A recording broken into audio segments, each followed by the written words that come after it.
Oh wait, I'm in chess category. Sorry.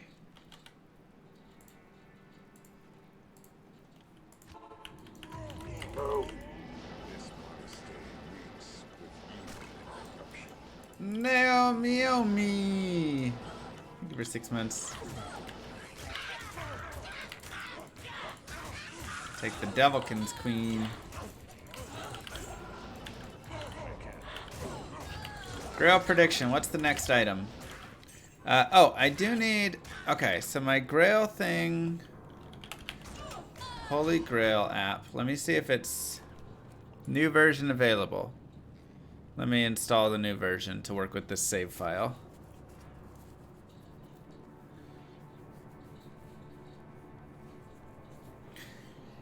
Sunder Charms may be coming to non-ladder, honestly.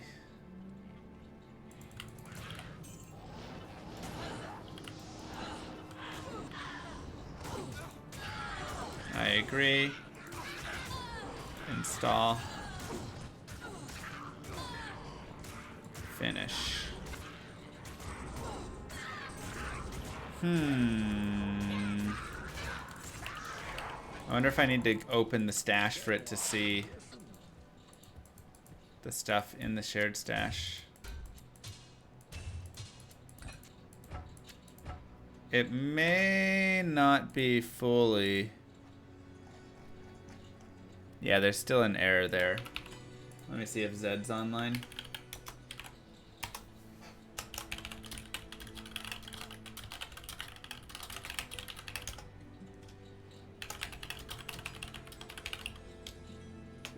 Less than insert clever and snarky message here greater than. Don't.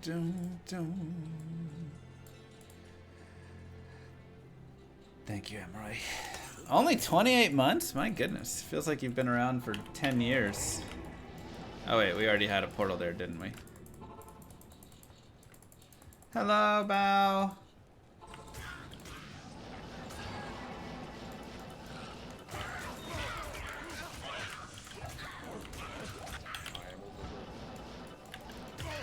How are you?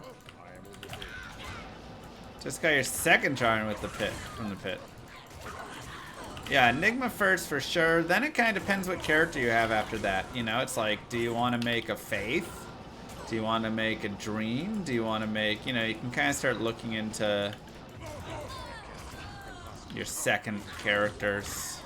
7 all-res Dream? No. It really is sad that, like, the range on that feels like a very large range for such a item that you would never want to reroll, you know?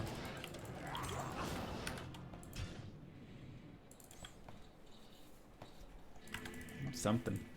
It's because you talk a lot? Could say that again. Grail or 99 first? Probably Grail. Unless Terror Zones come to single player, and then 99 for sure. Yeah, you'll want 2 of them for a Tesladin, since they stack together. But you could run one on... I mean, again, you probably want a second one, though.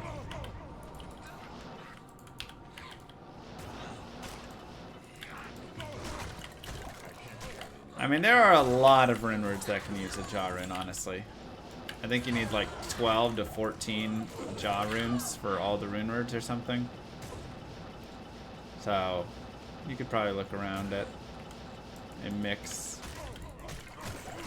Yeah, like it's still not bad with 1. It's still going to be pretty decent.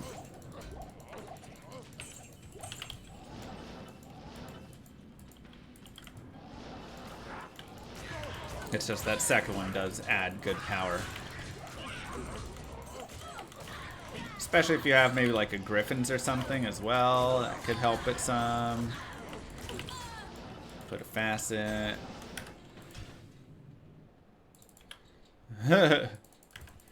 Good lord, Emily.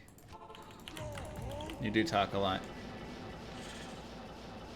Because Warren's been here for, what, 5 years, 6 years? I feel like Warren was just a little baby when we met him.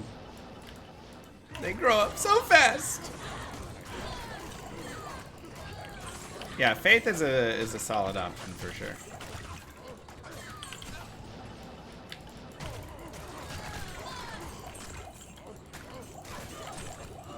Yeah, I mean, I think I just have been slightly unlucky in my Zod finding, considering I found like 14 Chams or something in my life. Plus a bunch of Jaws and Burrs and like every other Hyren I found tons of, so... Kind of like Mang Songs. I've only found one Mang Songs, but I found 2 Tyrael's Might. But Tyrael's Might is 3 times as rare as Mang Songs, so... You know, odds. They're weird. Yeah, I've crafted many Zods. For sure. Alright, let's actually get these items to another character. Let's make Mule 26.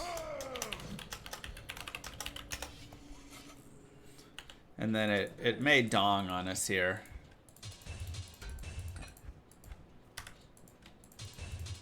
Once I save it, I guess, is when it'll dong.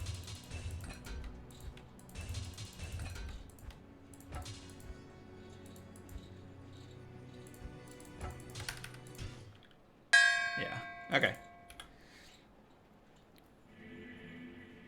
And then let me... 478. Hold on, what is still missing? There's one more thing that we found. We should have one more item. What is it, you guys?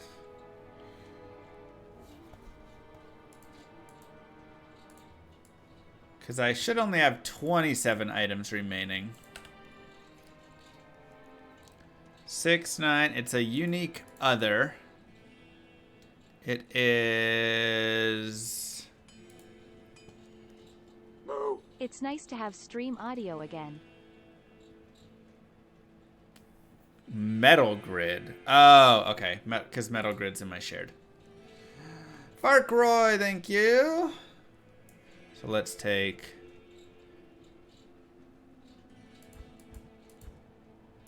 Metal Grid. Where is it? There it is. Put it there. Alright, and then... Okay. No actual dongs. 5 MF. Hey, Snow Bro, how you doing? Cool. 95%. Now it's updated right. Yeah, the shared stash is currently a little bugged. So it won't recognize an item in the shared stash currently. So it's going to be a little bit annoying. They changed how like save files work, and he got it fixed for characters, but shared stash ended up being messy. So in the meantime, when stuff goes in the share, it's gonna unidentify it in the app and then dong when we move it off. Yeah, just a little annoying. Profix, thank you. Can't believe I still need Haas, but Haas is actually kind of rare. Finding that gilded shield, I mean, I feel like I find a gilded shield in here not often at all. I would honestly be very curious what the drop odds are of a Haas in like the pits. It's definitely more a go to Mephisto kind of item. Prime will need to be renewed on Monday. Hey, it's my birthday.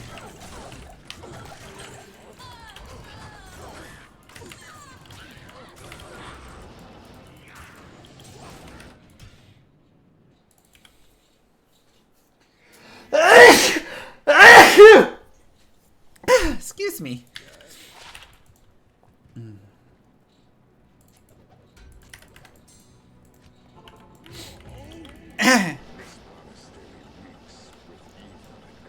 I've always had a cute sneeze.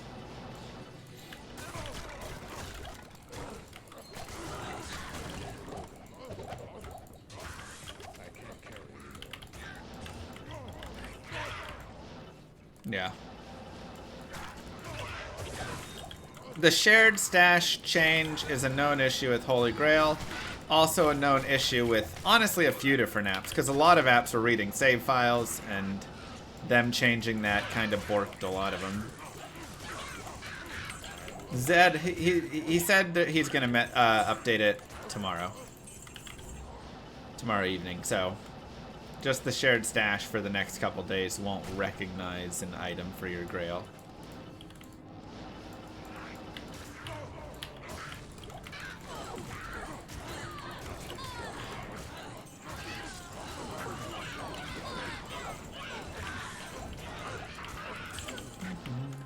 What was that? Short battle bow.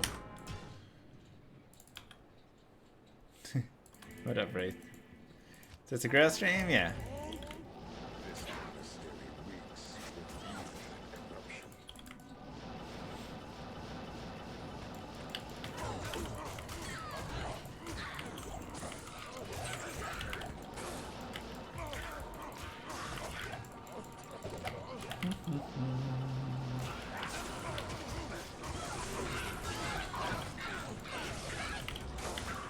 Oh, archers.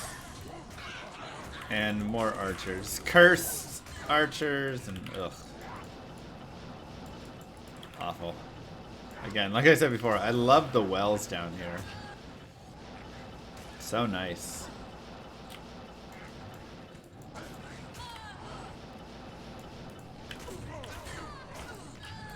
And more archers. Yeah, what item do we think we're gonna see today?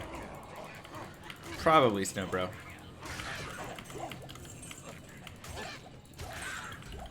What do you think? The super GGs are still left on they're on the right side of the screen. And then we still have not tooth throw, not gold skin. Let's do a quick item check.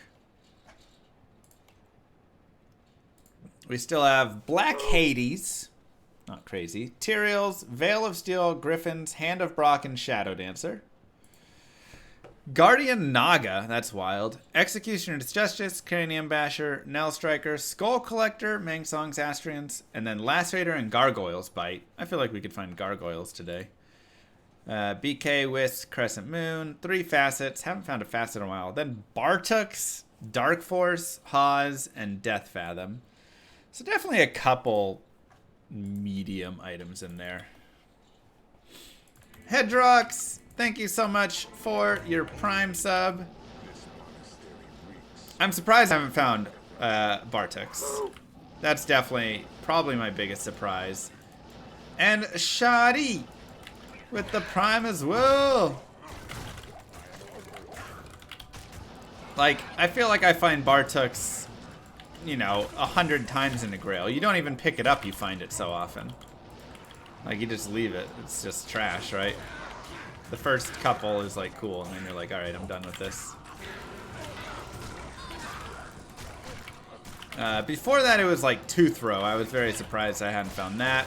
Otherwise, a lot of the items seem pretty understandable. Skull Collector will take a little bit sometimes. Hawes can take a little bit. Black Hades can sometimes be annoying and take a little bit. You know, they're not like crazy rare armors, but they're ones that usually you just go to Mephisto and Dario and you'll get it instead. So they're a little bit harder to find like down here. Yeah, we're just P1 in it. 672 MF. But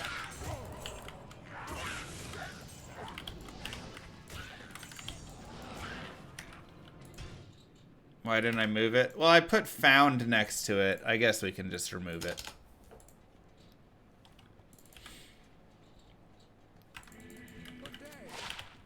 You got too many Hawes grinding Mephisto and Andy for Shaco. Yeah, like Hawes is... You get a lot of Hawes when you do that stuff. Did the puzzle get solved? Yeah, it looks like it's all just kind of like a lore Easter egg story, which is still cool. But I do wish it led to something cooler. But it was still a fun time regardless. Again, maybe it does. There's a small potential that, you know, maybe it does.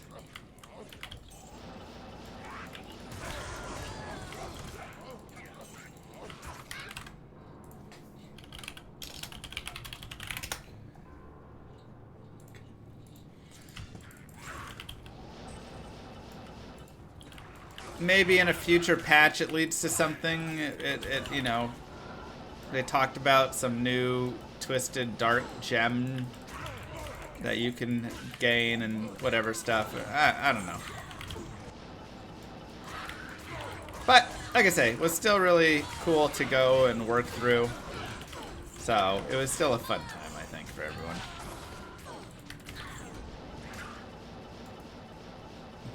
But that is the sort of stuff that Llama RPG, like, those are the things that I think are really fun. And that's the sort of stuff that I want Llama RPG to have. Is building in all sorts of wild puzzles like that. That, you know, people will just spend time trying to solve and figure out and collect and whatever things, work together as community, blah, blah, blah.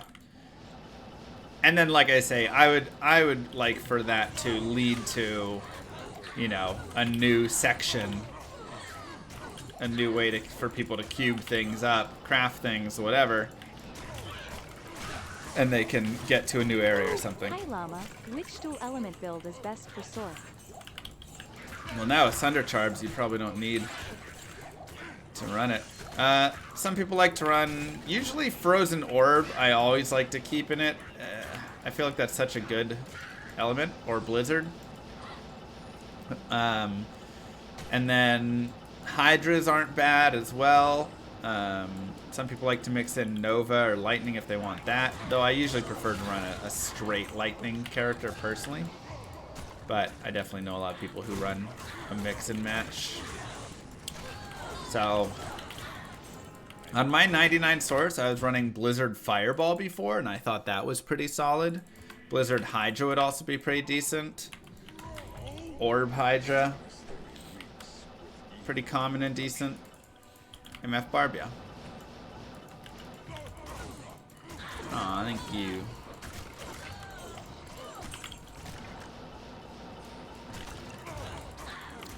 Will I be full-time streaming D4 when it comes out? Maybe. Like I say, it's gonna kind of depend on how the game is. And how Chad enjoys it and all that. You know, I think one thing is, this is my job, right? Streaming is my job. And if, you know, I try and go stream Diablo 4 full-time and it just doesn't do well for me, people don't enjoy watching it, blah, blah, blah, then, alright, we'll have to reconsider, right? Maybe it is just we go back to D2. Because a lot of people are going to be streaming D4, right? I imagine you're going to get tons of Path of Exile streamers. I imagine you're going to get Crypt, you're going to get Quinn, you're going to get, you know, just, hey, Gilded Shield. All of those guys as well. You know, on top of more, right? Dan's Gaming and those guys will be over there for a while and whatever. So I imagine it's going to have a lot of people in it. And it'll be very crowded and, you know, like I say, hard to say where we'll fit. At the same time, if we go over there and stream it and we do really well and everybody's really enjoying it and all that stuff, it definitely means like, okay, maybe we should spend a little more time, you know, working further through this. And then, lastly, kind of comes down to how is the game, am I enjoying it? Because ultimately, for me, I like streaming something that I enjoy. I love playing Diablo 2. If I play Diablo 4 and it just isn't quite living up to what I really wanted in a game, that might be tough, you know? Like, I can probably play it for a bit, but then eventually if it's not... Mr. Llama Drama. Thank you, Art. Good to see you.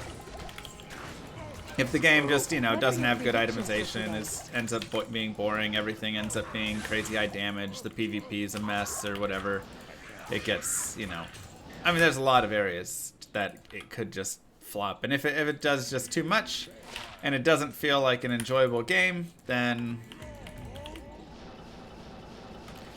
You know, Diablo 2 Resurrected exists and is an amazing game. Plus, maybe Llama RPG's out by that time and everybody's a Llama RPG streamer, you know? My predictions for today. See.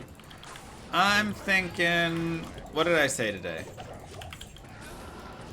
I think we'll get Bartooks and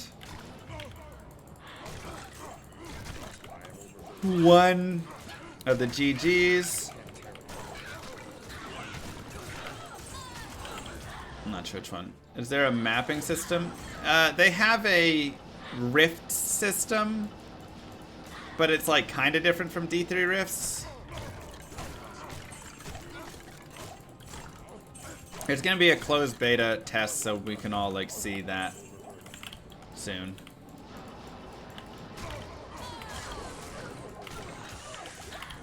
It's like rifting, but you build. You have like a rift board, so you kind of like build your rifts around a board. It seems like, and move along the boards.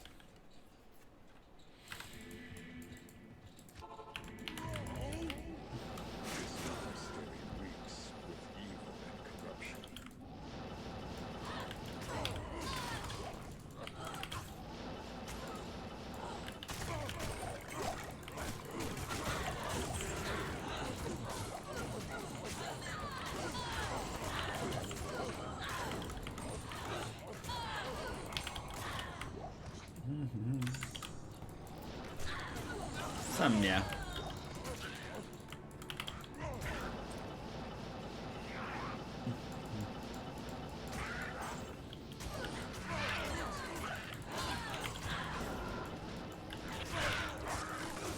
That 50 life charm? Nah, it's not with the puzzle. That's just a 50 life charm. Yeah, I bought it when I was like 13 for 2 weeks. And then I got tired of... I was like, at this point, the game's not even fun anymore. I was just like looking for something to keep me playing the game at that time. And I thought, oh, I'll do botting. And it was more just the idea of like getting it working and stuff that was really interesting to me. But once I got it working and it was running, then I was just like, okay, this isn't fun. So then I was done with the game. Happens, capping.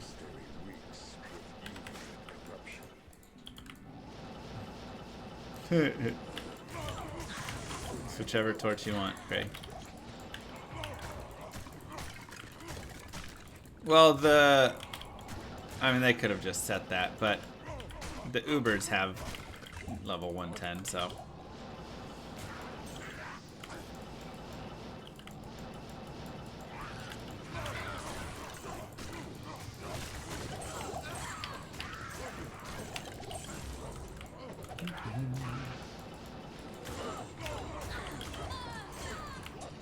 No, not pure grinding. That's the exact number of hours of time, not grinding time. Which I should be more diligent about pausing it when I log off and restarting it when I get on. Yes, it includes sleep and days off, whatever stuff.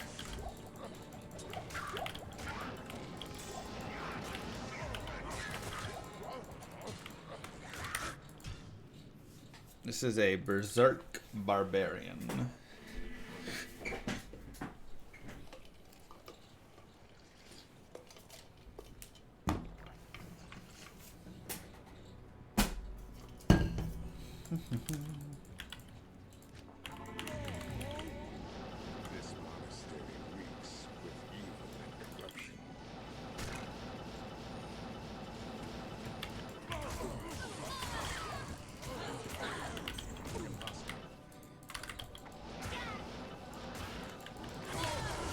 Where I find that spear every day.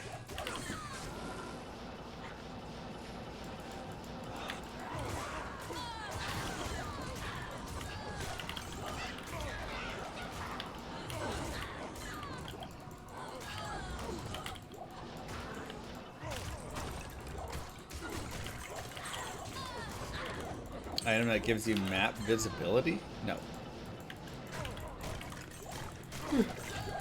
It's just single player. And offline, the map doesn't change until you change difficulties. A lot of people never play single player.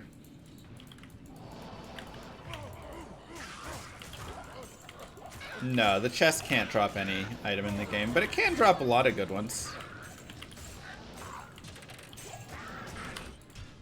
I think it was old, and the reason is because that character wasn't supposed to exist. That character only existed after I complained to the developers that they didn't give me a level 98 character for testing purposes in the PTR. Because the highest level character was like level 95 or something. So I was like, well, if you want me to test PTR terror zones, give me a 98 so I can actually test the experience that we get up there. So then they named the character Here You Go Llama, and they put a bunch of trolling things on it, including a bunch of Ravenfrost, because I made fun of them for having Ravenfrost on the Hammerden. So, like I say, if that wasn't like that, then I would say sure. But because that only came after I complained, and then they put the 50 grand charm, I think it was just to screw around.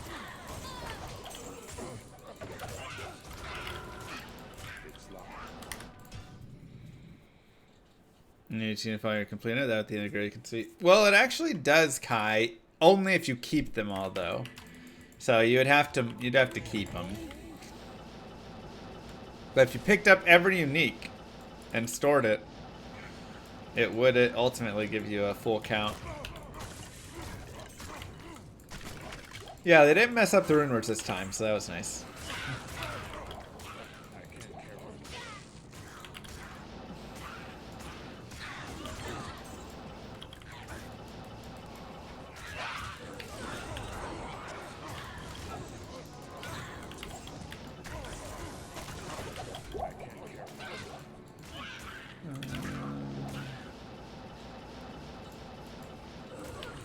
They haven't said anything about what new rune words we're gonna get. I'm actually curious. I am curious. Or if there will be new ones. I think they might have said there would be new ones, though. I honestly can't remember. But I think that's something they said.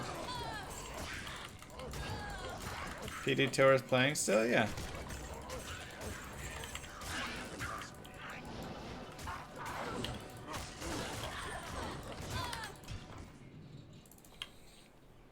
But maybe just a rumor.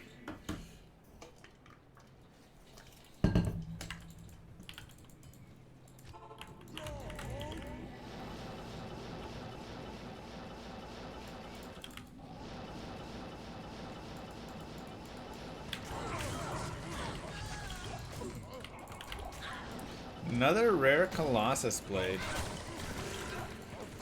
This can sometimes be fun to pick up. What up, Steven? Of course, no, bro. Happy to have you. Favorite movie? Love The Matrix. I feel like that's just such a good movie, you know. Hey, Tempster.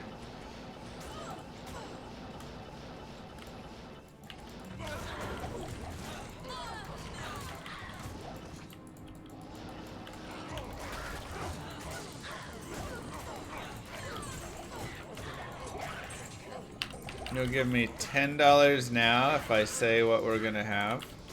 We're gonna have terror zones. We're gonna have Sunder charms. And maybe new rune words. Unknown. There you go. AC got fixed 2 days ago. Oh yeah, Nautic. Finally got fixed. Wow, double champ.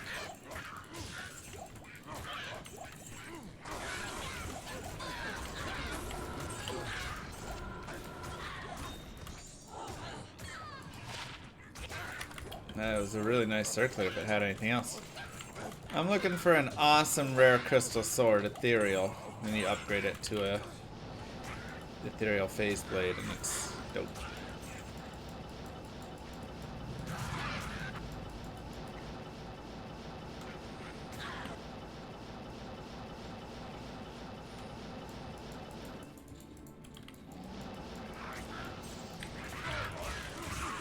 You still need AC in Texas.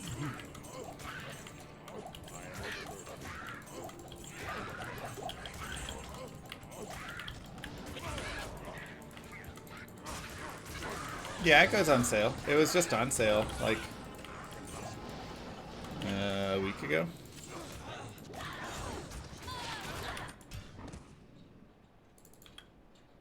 You vote for me to find a Grail item in the next 60 minutes? Alright, I'll do my best.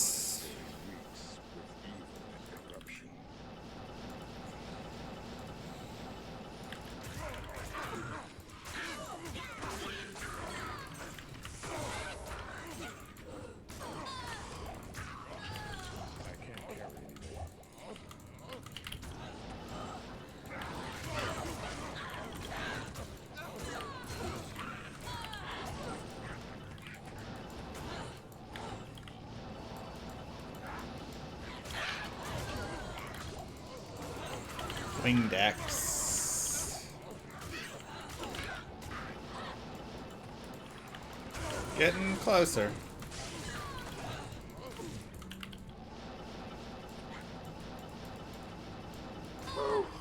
Thanks, Sib. Wrecked with the Prime sub for 11 months.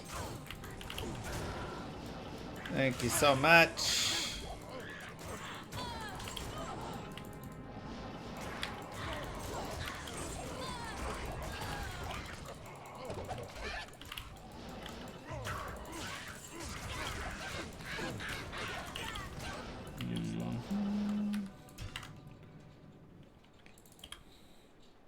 Thanks, Kruger. Let's go. You're really bad at trading runes. Do I have any advice?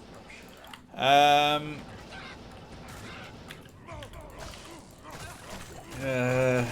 mean, trading's just kind of a skill you learn over time. Really try and pinpoint the values on stuff, and then look for deals in between it.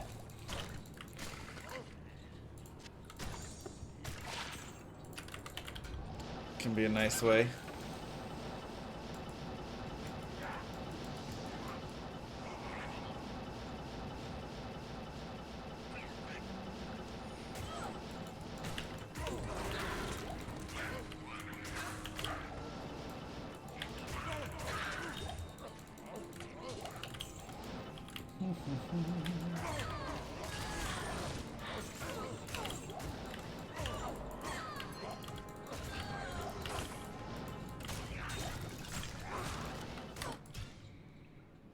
$40 series card for are they? I don't know.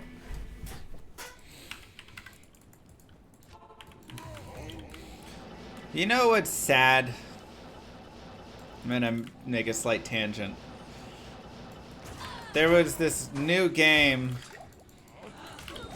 that Twitch was trying to do like a sponsorship. And it was a Lord of the Rings game, and I was like, awesome! Lord of the Rings games are usually super fun. I was thinking back to all the fun ones I've played and stuff. And it's just another mobile trash pay-to-win game. Just the same exact game, reskinned for the 1000th time, this time with Lord of the Rings on it. And it just made me so sad. And I think it made me extra sad because it came after, like, in the past, I want to say, month, I've gotten, you know, probably like 20 sponsorship offers, and every single one of them has been a mobile game.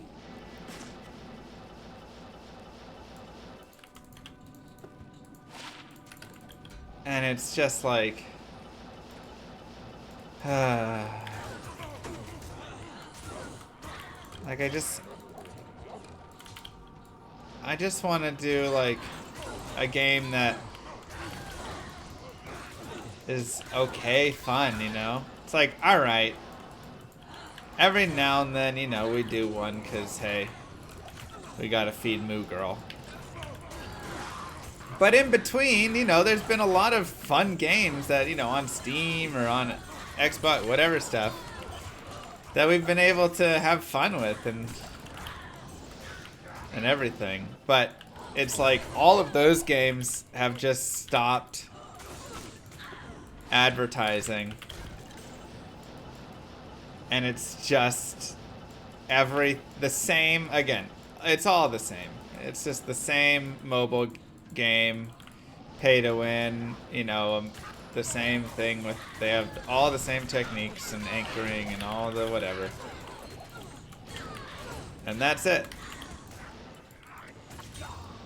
I think I'm gonna be Sorceress to start. And then maybe get a Necro soon after.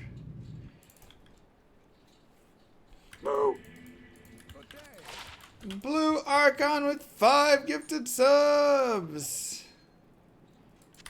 Mwah. Thank you so much.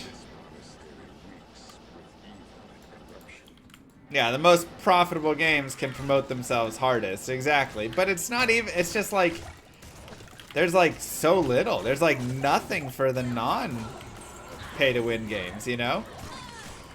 And just the number of them that are coming is just so high. When every single sponsorship you see is just another one. Kingdom Wars, Clash of War, King of Warland, Lords of the Kingdom, Fantasy World. It all has the exact same.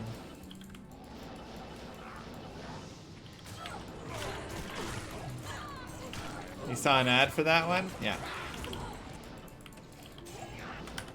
Nothing changes. So, like I said, I was super excited because it was like, ooh, Lord of the Rings. And then it was like, for Android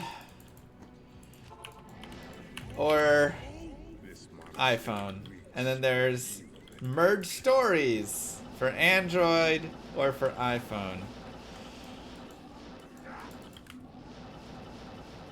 How much do they pay? It varies. I mean, some of them are going to pay less and have less strict requirements. Other ones pay more and ask you to, you know, do more stuff, right?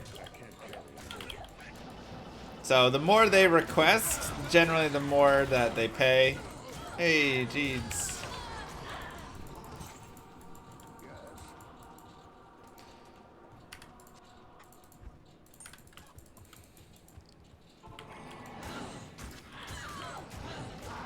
So the ones that are like, have your chat download the game, those ones usually pay a decent amount more. Like, you know, every person who downloads the game, it actually is, like, beneficial. Those can range from like 10 to 15 bucks a download, you know, plus a base piece. Like, oh, I've gotten 1,000 Raid Shadow Legends offers. We did it one time to try it out when it first came out. It was like everything else. I felt like if the game actually didn't have pay to win in it, the game would actually be kind of fun. But because they lock it behind that, it isn't. Alright, is it new? Ah. Weird basketball thing. Give me a few grand, I'll do it. Gear Source can do Ubers with Sunder charms? I think yes. Actually, let's put this.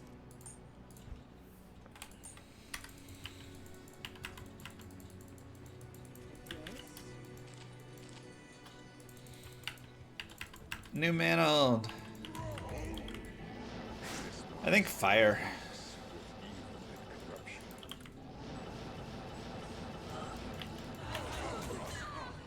Get good enough fire damage.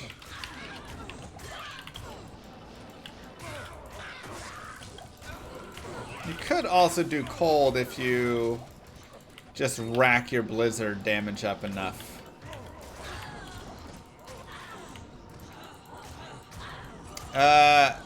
It was sad, Sky Bison. And it's still not as bad, but it still does suck that it kind of went there. You know.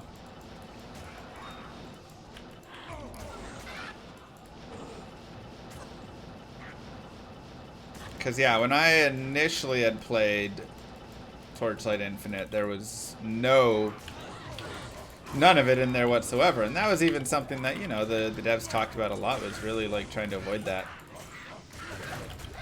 And then afterwards, I guess they were like, well, we'll slip in pets or whatever, you know, just small pieces. And, of course, once you kind of start, just as sad.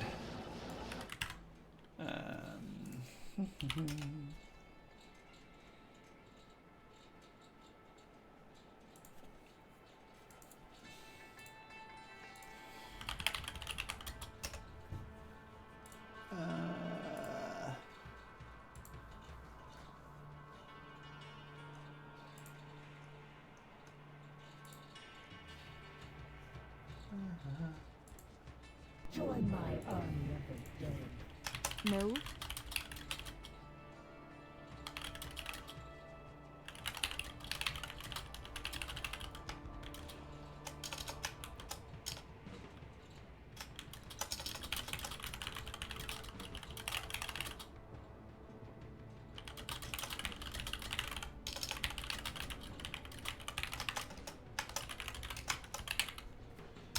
Good reminder.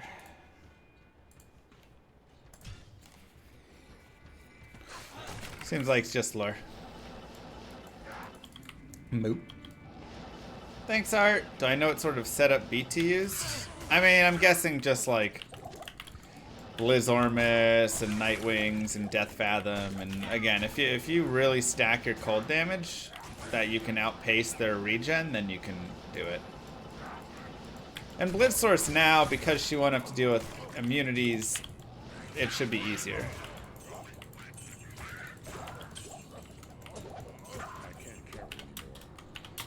Poison Necro crushes Terror Zones. I mean, it depends the zone, but mine was doing pretty good. He was, you know, crushing players 8 Terror Zones of all different kinds. I was feeling pretty good with him.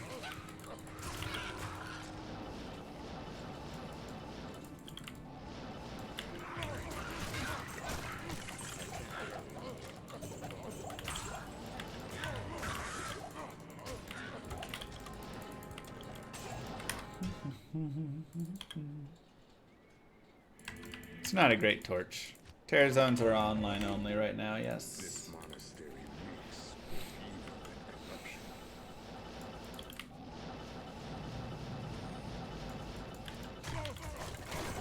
Yeah, Flickering Flames best in slot.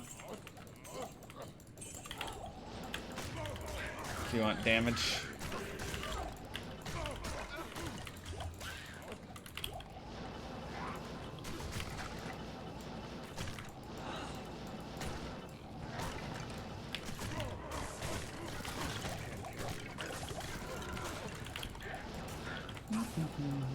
Do I think they'll be offline in the future? I do think they'll be offline in the future. I think enough people play offline, and Blizzard is starting to really realize that there's a very substantial offline community who also would want, all these things. So I think it'll come eventually. That's my guess.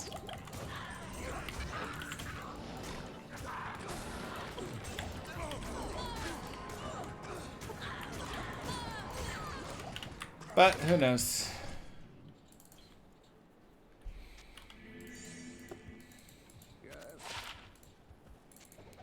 I mean, I feel like Vicarious Visions does care somewhat still about community and quality there. And they got acquired by Blizzard, but they still haven't, you know, their fingers all over the game here. And so I think, you know, they do have more of that care than you get from many companies.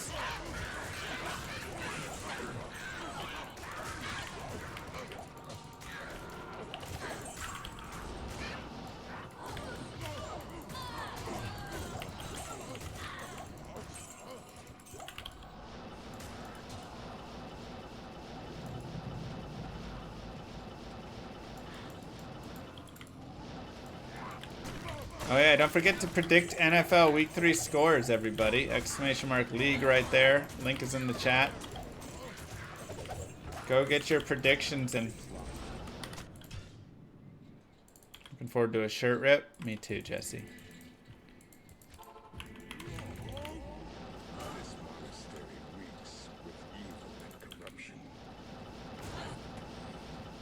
I hope we get a... Don't talk bad about my Cowboys. They're not great at all. And they definitely could lose any game. But the Giants aren't amazing. So...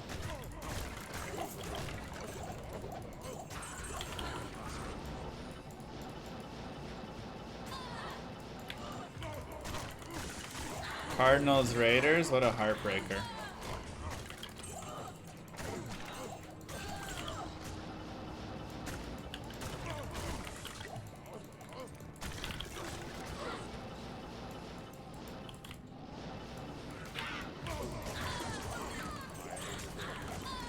Yeah, it's a tough one.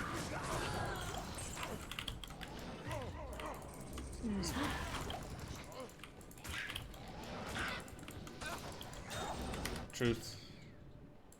Staying until I find my next Grail? Thanks, Juicer. Hopefully soon.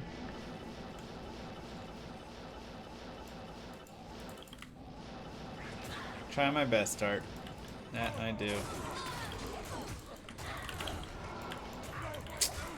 Doesn't feel like we found that many uniques today, though. Uniques gotta start coming. Yeah, I've been to Cowboy Stadium. Probably like 2 or 3 times. Honestly, the stadium is really impressive, but the like football viewing experience is okay.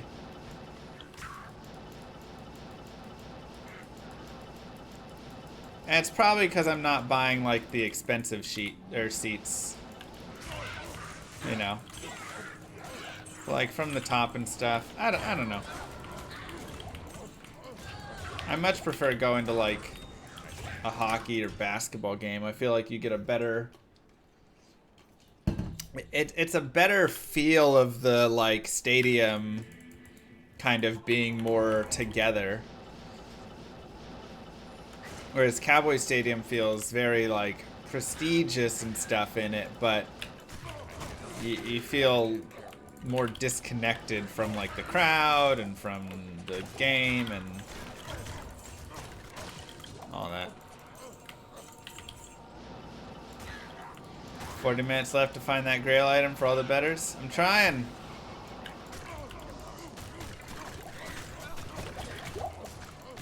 Pretty much.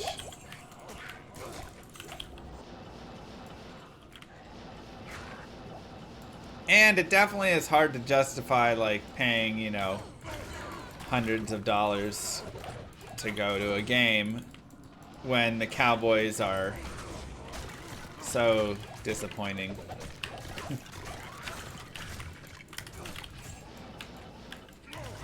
It's like, do I really want to go all that way just to watch them like suck it up at the final 5 minutes and blow a 1 game because of terrible coaching and time management? Just do a mobile game ad? Yeah, and it's like we could do a mobile game ad to pay for it, but never said try season 2. Nice. Coming soon. Excited you get to try it as well. Exactly, Frozen. You understand.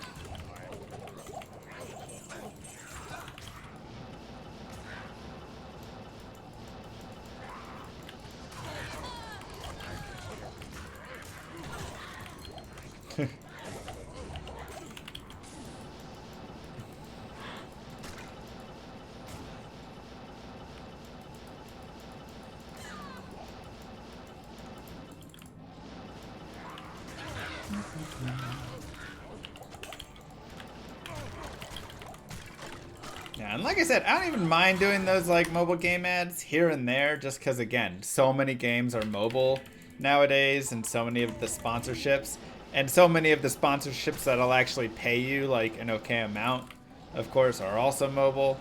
So like, you know, it's like every now and then it's like, all right. But the problem is I feel like if I streamed maybe like 200 hours a month, I'd be like, whatever, do way more. But I feel like I don't stream enough hours to you know, spend too much time on that stuff. Otherwise, that's all I would do. Like, I already don't get enough time just doing the stuff I want to do. There you go, Papa.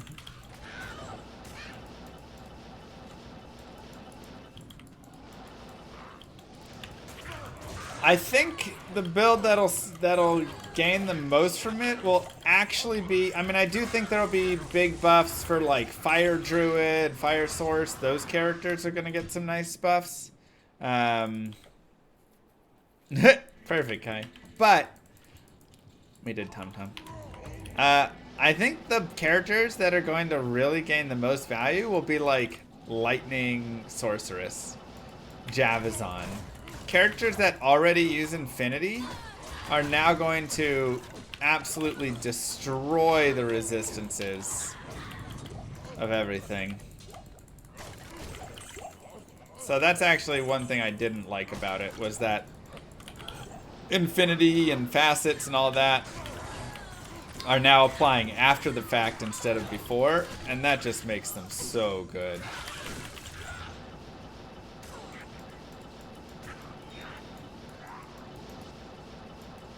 But, like I said, besides that, I think a lot of characters will gain a substantial buff from this.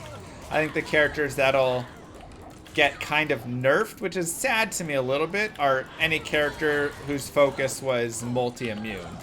So any dual spec character, anything like Phoenix Strike, blah, blah, blah, where the idea of a lot of those characters was, I'm not as good killing single, you know, elements, but I also don't run into elemental difficulties anymore, right?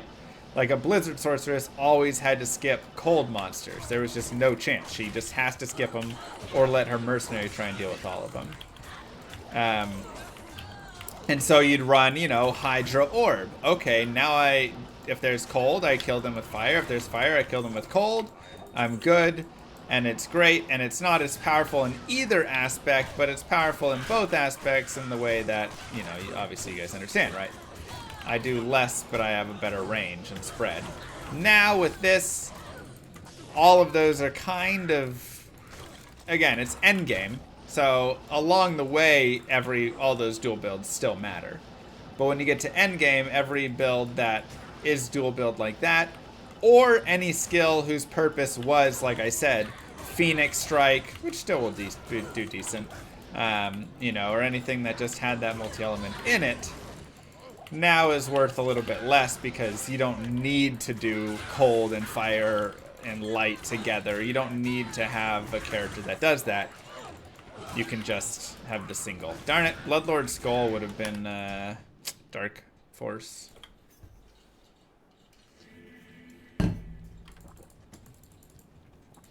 Yeah, and I mean, again, like I said, there still was lightning characters that always just destroyed everything, right? That was kind of a weakness, I would almost say, in the game, was that lightning characters with Infinity, because light immunes just throughout the game were so weak, that was the only character that could efficiently break everything. Thus, for Elemental, Javazon, Lightning Sorceress with their lightning was just you know, they wrecked everything. So that already kind of existed in that capacity, which once again is a point I've tried to bring up.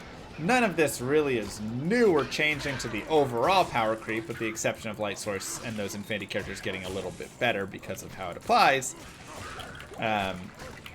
You know, just as a little more obvious, I would say, maybe. Brood Gaming with the sub. Thank you very much. Welcome back for 22 months. Wow.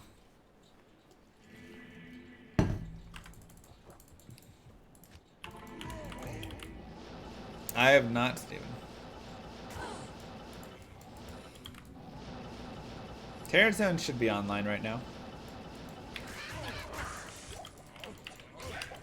PTR is down. Terror Zones are live though. Just not the Sunder charms.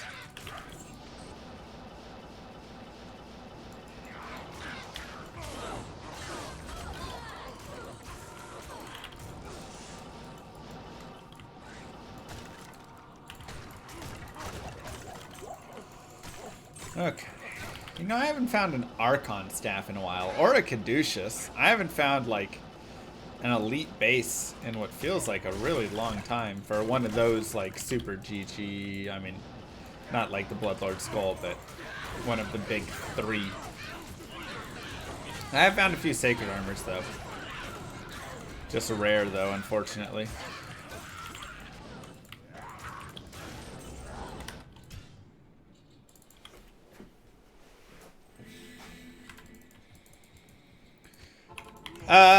Probably, I think Poison Echo would be a lot of fun binary.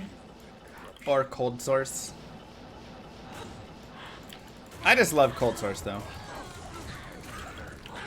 If they move this over to single player, I would run there more. But yeah, I would say for a lot of characters, running Terror Zones is going to be like the best place to go.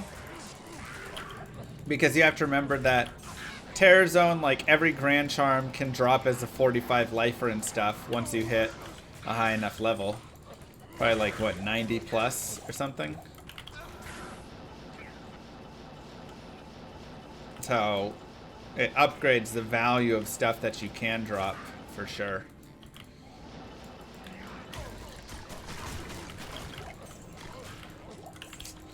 Unique Volge. Meh.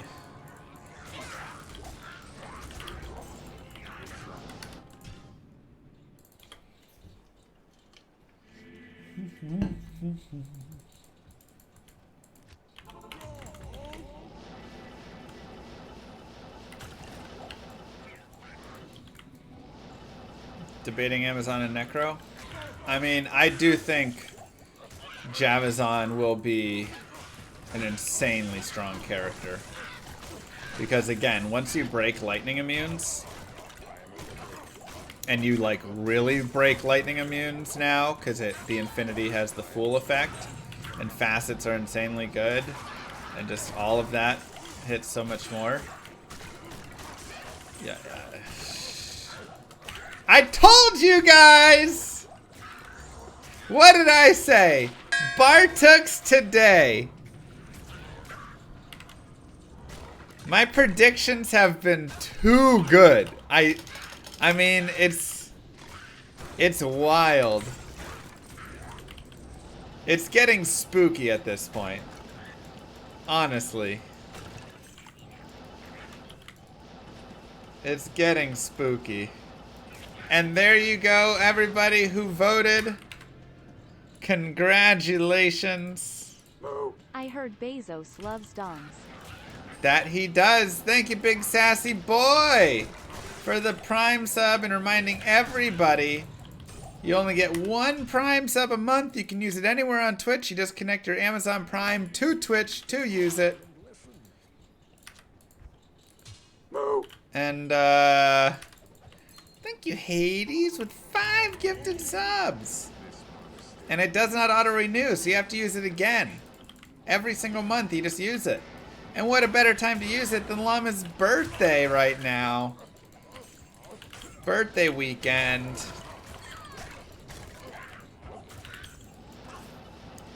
The thing with my predictions is I'm not predicting what I want.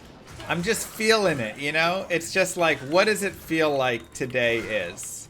Some days I've predicted no GG items, and on those days we got no GG items. It was sad. But if I'm not feeling it, I'm just not feeling it, you know? You just gotta, you can't force it. I'm not choosing what I find. What I find is choosing me, so to speak.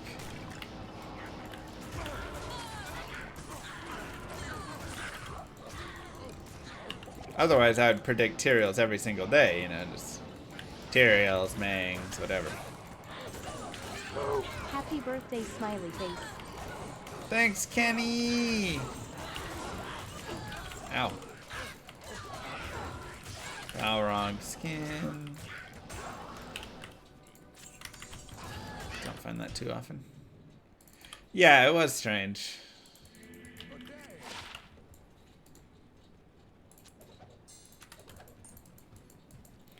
Let me change it in my Grail app.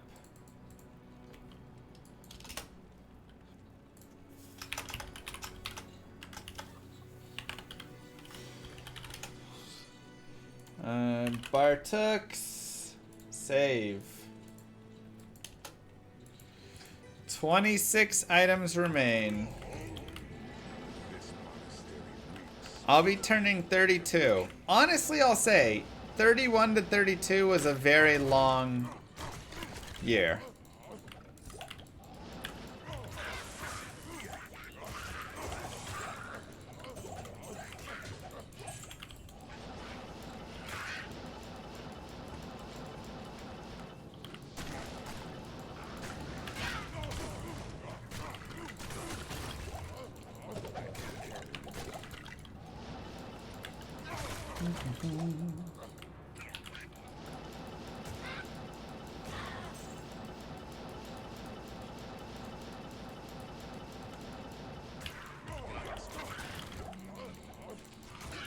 Can we 33 in Feb? Nice. We're getting old. I mean, that's true. That is true. I'm ready for that number to stop going up. From same mob again, Pete LZ. Had to chill at 32 for a while. Crimson, thank you. Sometimes. That'd be amazing. I don't think that ever happens again, though. The odds of that are truly insane. So today I went and did an escape room. And it was very sad because it had so much potential. Ooh, unearthed one. To be a good escape room. But they just failed in some areas. And it just kind of left it with a really, like, I don't want to say bad taste in my mouth, but it wasn't like, you know, it's very unfun when there's too much just like crap in there, you know? Like, so many of the things, there were too many red herrings that they put around. There were too many pieces that were just bad advice. So they'd be like, hey, you know, like at the start, they were like, once you use an item, you'll never use it again. So I put a key into a lock and it turned on the screen and whatever. And so I was like, cool, I'm done with it. And then at the end, well, later on, they were like trying to hint it and they were like, maybe you should take the key out of the lock now. And I was like, you said once it's used, it's never used again. So if I use it to turn something on and turn the lock on, why would I take it out again? Like at that point, it should be, you know, so like just kind of bad advice with that. And then there was there was just like a lot of small things that were very hard to like see and try and figure. It logically just didn't go well together. And then at one point, they gave a hint Because it was like, alright, we thought we had all the colors right. And so we were like, hey, why is this not working? And they were like, the color that you have needs to be a brighter red. Like, we had red, and they were like, you need a brighter red. So then we spent the next, like, 8 minutes, 7 minutes, trying to make it the right brightness of red. Couldn't figure out how to do it. And then it ended, and the game master came in, and we were like, okay, what's this brighter red that you were talking about? And they looked, and they were like, oh, nope, that's right. Actually, you need to change this one over here on this screen to be white instead of yellow. And it was like, what? You told us change the red. You literally gave us a clue that was wrong.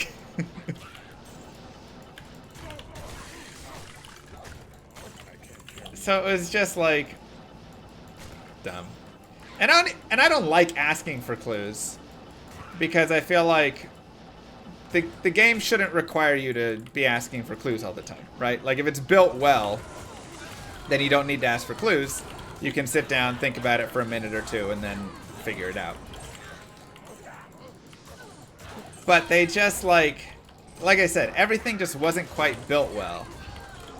There was at one point a battery, and you like put it in a thing, and then you had to like put these little things in, and then there was like whatever, and you push these buttons, and it's like push the buttons. And so we pushed all the buttons and nothing happened.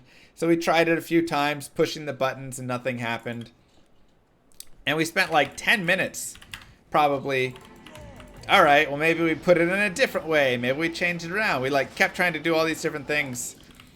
And after like 10 minutes, we were like, all right, what do we need to do here? We're just like super lost. This doesn't make sense. And they were like, try spamming the buttons over and over again. So then we started spamming the buttons over and over and over and over and over. And then it was like, oh, it was charging the battery. But there was no place that it was saying spam the buttons. Like holding the buttons didn't work. Pressing the buttons at a moderate rate didn't work. You literally had to just decide you were going to spam the buttons like crazy to charge it. And just those sorts of things are just like bad designs in a game. And also like any game master, right, that's not how it works, but also any game master should recognize when the people have it completely right and they're standing there pushing the button but just not quite pushing it as fast as it needs to be to see any like progress on the, you know, bar.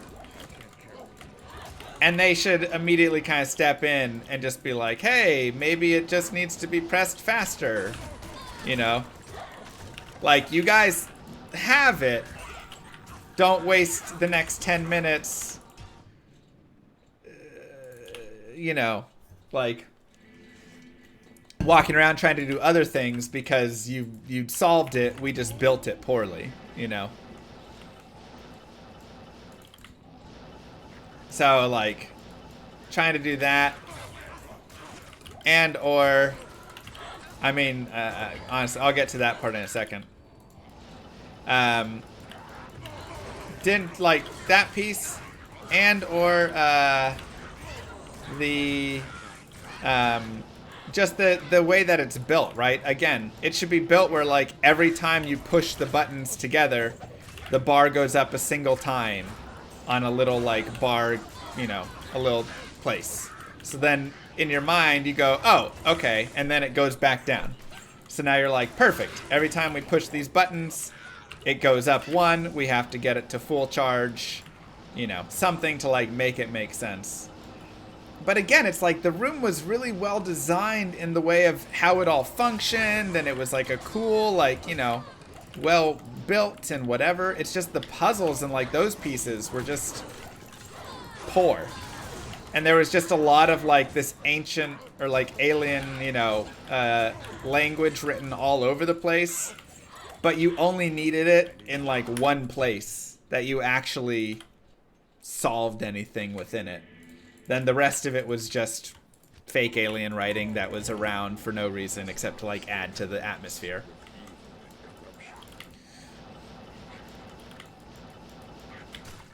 So you didn't have to pay for better hints, but what did actually turn me off a ton, and I actually thought going into it was maybe going to be a problem, was kind of that. So we go in, and they're like, all right, hints are going to add 3 minutes to your time, but for every person on your team who follows us on Instagram, we'll give you a free hint. And I was like, oh boy. This sounds stupid. So I was like, nah, we're good. And then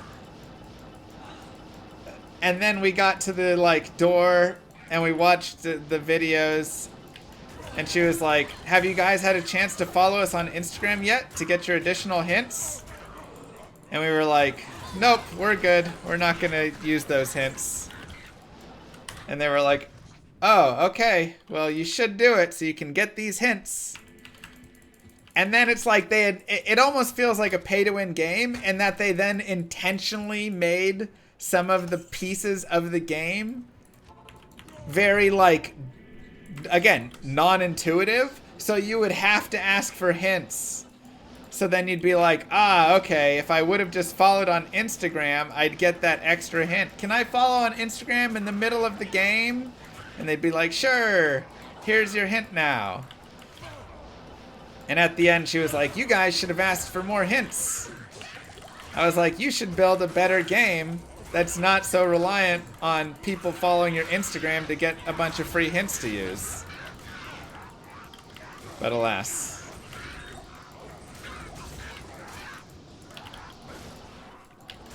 And then after we finished, which, again, I was very much like just worn out from the game being very unintuitive, which, you know, still fun to go in and like do the puzzle room with your friends, but you want to like go in and have a good experience and the puzzles be like better and not so like that. And as we like left the room, they were like, have you had a chance to follow our Instagram yet? Here's the QR code to do so. And do you want to like do this room again later? I said, nah, we're okay, thanks.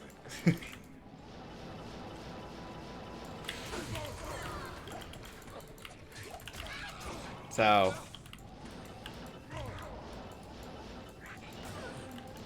very,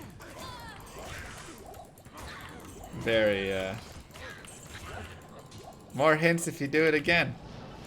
Maybe. I don't know. Disappointing, you know? Because it felt like a pay-to-win game. That's how it kind of felt playing through it. Which was like the last thing that I ever wanted to feel doing an escape room. Was that I should have liked and followed their Instagram so we could get more hints so that it would be a better experience. You know?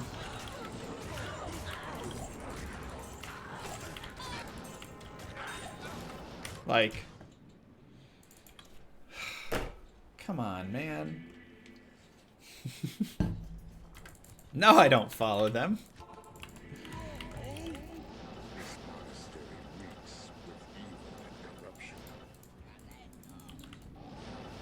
I don't look at the Norman Nightmare games.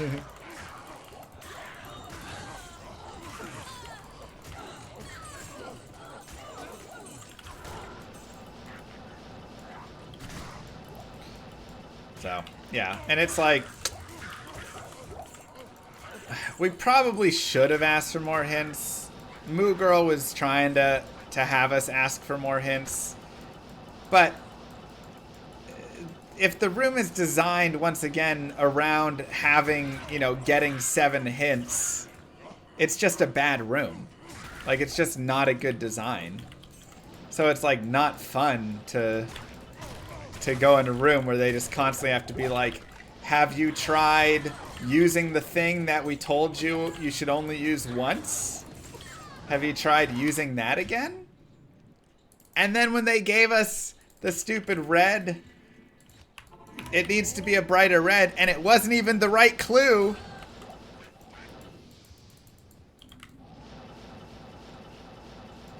Come on, man.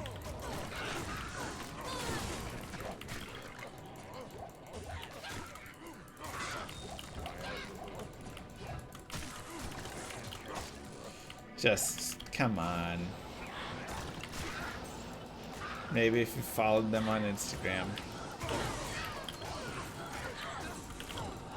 Like I said, as soon as we walked in, because I'd reserved it prior, but as soon as we walked in and they said, all right, for a free clue, each person who follows us on Instagram gets you one additional free clue, I kind of had a sneaking suspicion the room was not going to be amazing.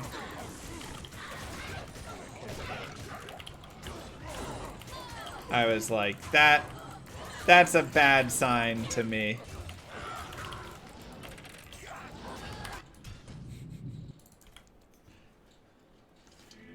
Like, rooms should be built for basically no hints. You should build a room where a hint is never needed.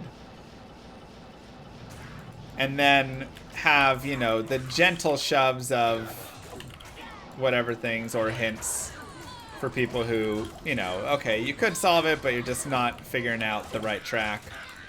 You know, like we did another one before, and it was, there was like the organs in the jars, right?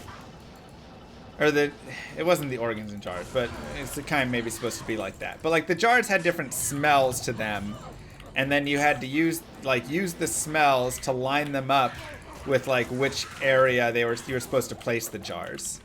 And for some reason, we didn't think to smell the jars, like open them to smell them, because one of them, it was a little hard to open, and they always say like you don't want to use too much force, you know, on things. And so like we tried to open one of them, it wasn't opening, so we figured, okay, we're not supposed to open them. So then after a couple minutes of that, they were like, you can open the jars, you know, maybe try that. So like, great, perfect, good hint.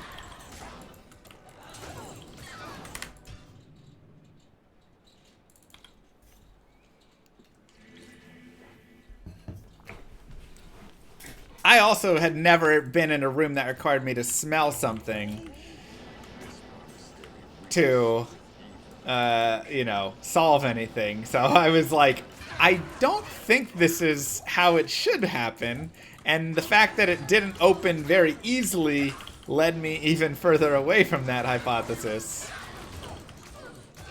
But sure enough, it was smell the things.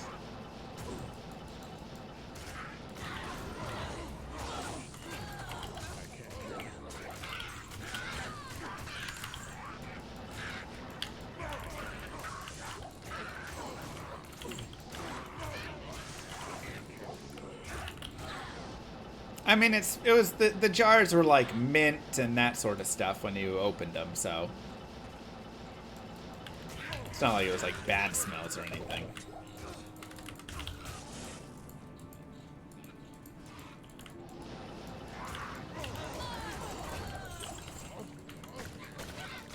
Goliaths and 4 Vexerins? What in the world? It's wild. 93? Almost 94. Wow. Didn't realize how close we were getting to 94.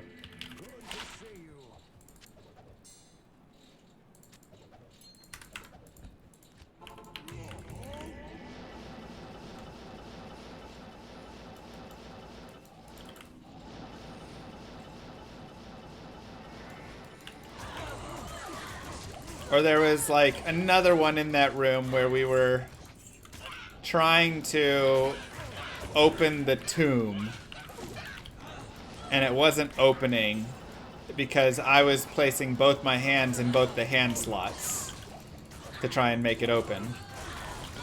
And so they were like, have you each tried placing your hands there? And so then when each one of us put our hand on it, then it opened, you know? It's like, okay. Because the, you know, Egyptians did things together, whatever the story was.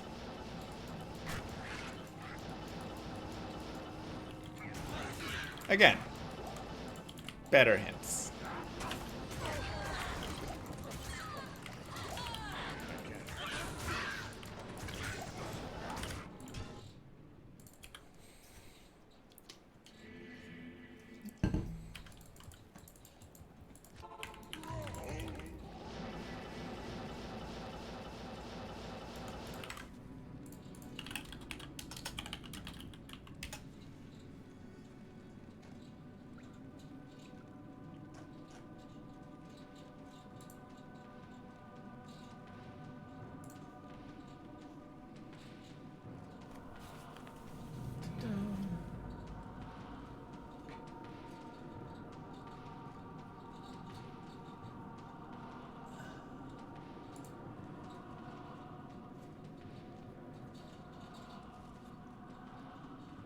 Um,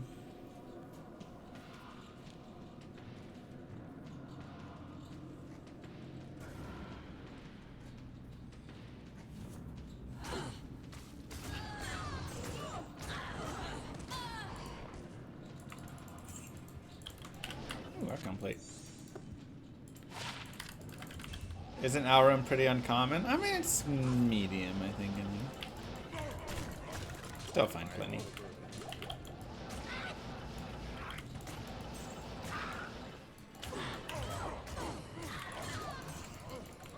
Zaid found an Archon plate. I know, right? Go Zaid. I hope to one day look away and be doing something and look back and Zaid has found making songs for us. It's my ultimate goal.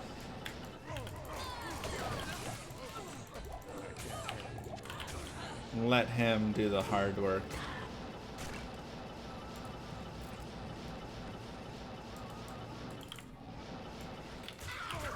Maybe if I paid him more? I pay him $50,000 every time he dies, alright? He gets paid fine. And then Paladin, thank you very much.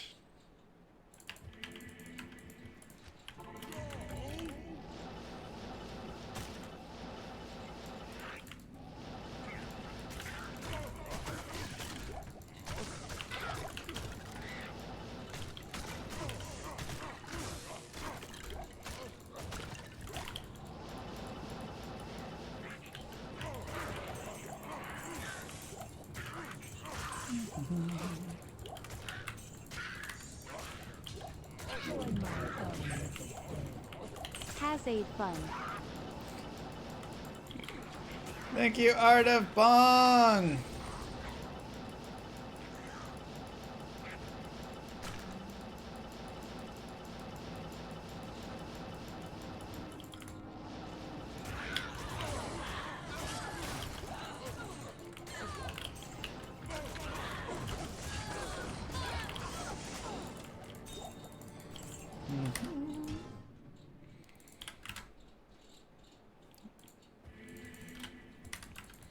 Oh wait, I think running during load screens is back actually. Maybe not in single player. Allowing pets to benefit, also change things like facet griffins. I'd be very doubtful.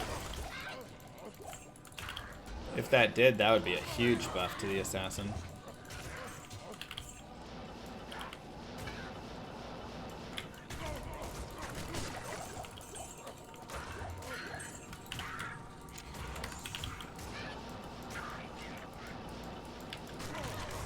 Trapson's in a very weird... It should have... Yeah, it'll apply to traps, but he's saying the other pieces.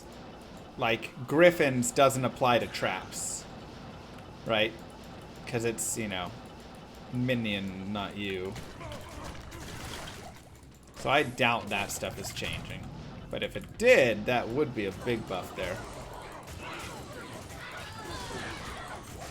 Yeah, Trapsons are in an interesting spot because of that kind of. It's like they definitely have a lot of weird issues and stuff that you have to think about. And they already got that nerf playing through and stuff from the change to Death Sentry. I don't think they're changing any of the classes, but you will see a lot more builds because of the Sunder charms. Like I say, a Fire Druid now has a lot more viability, you know, because he can actually go anywhere, like, with a Sunder charm. Before, he was okay, but he kind of was stuck in similar areas. So, you know, it's like, now I could run, you know, maybe a Fire Druid in the pits, right? I mean, there's plenty of fire immunes down here, but if you can do a lot of fire damage there, then you can probably run around at an okay speed with it.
Druid gonna be any good with the new season?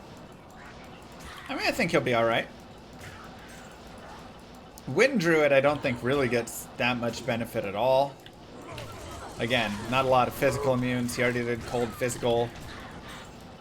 You can now have the anti-cold immune up, I guess. Your Hurricane hits everything, which means you freeze everything, and then it's a little better from that. Dava McGregor, thank you. But any of the like physical characters and magic characters probably really don't get much buff at all.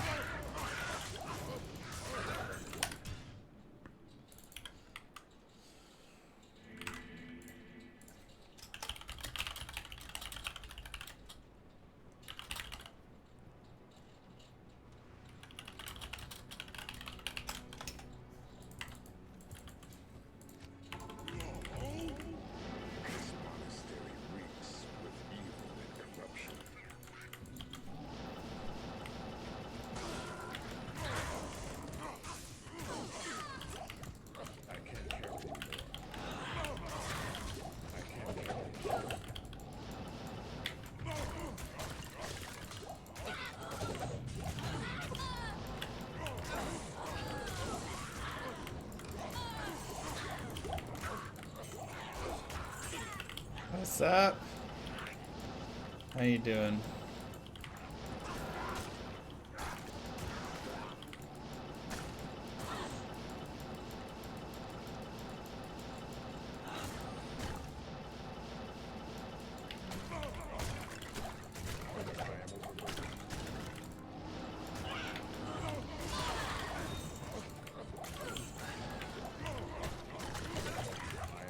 Gothic shield, dang it. Gilded shield, please.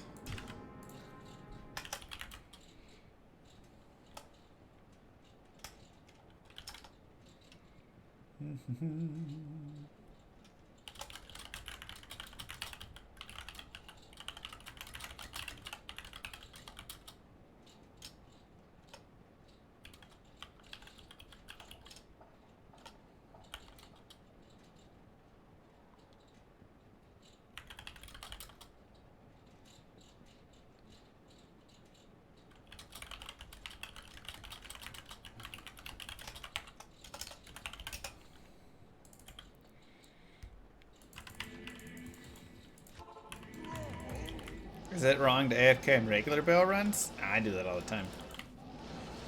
That's what public bail runs are for, I feel like. You're filling the game, thus increasing experience in there, whatever, and more people, and you're also taking some experience, but... And they are, and then, you know, when you want to participate, you go and do some damage. When you don't want to participate, you go to the corner. Like, that's always my relaxed time, but I still want to, like, get in some experience, you know?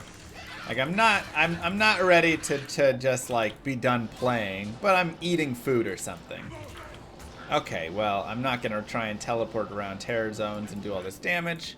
I'll join a AFK Veil run, eat my food, stand in the corner, go to the next one, eat my food, stand in the corner, rinse and repeat.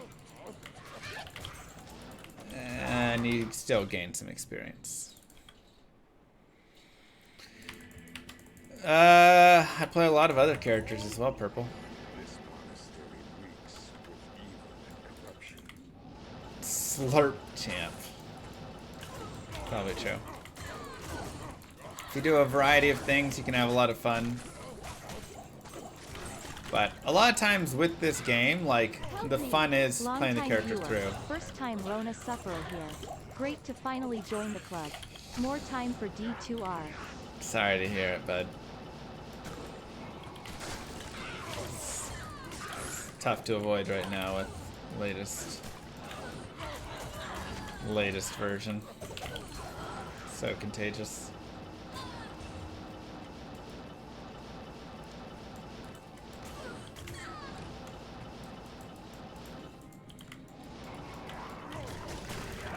Yeah, we solved the patch puzzle. It's on my YouTube. I kind of go through and talk about all the pieces of what we have for it now. I don't think we have anything else. Seems like it's just a lore thing. If we find any more information, we'll dig further. For sure, Jack. You.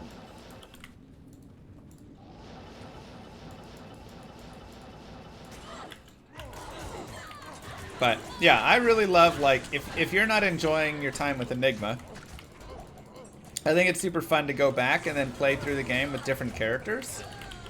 Like, go play a Sing Barb through the game. I promise you'll have a pretty good time with it. It's so fun. Or go make a, you know, a Boazon or something, right?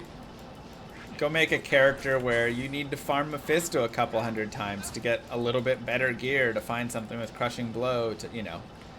That stuff I always really enjoy. For, like, the casual, local stuff.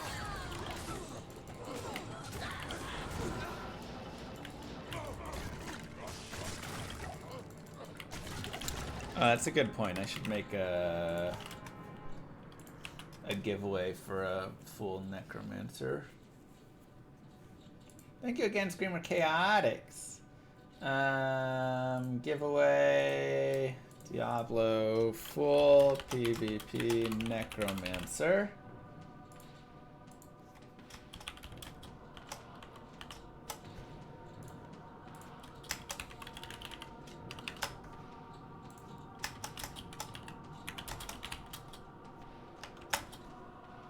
Okay. Necro, one winner. Create contest. I want to win that, so I'm going to go into that contest. Here is that one. Let me go to my page, events, contests and giveaways. Events. And then here is this one.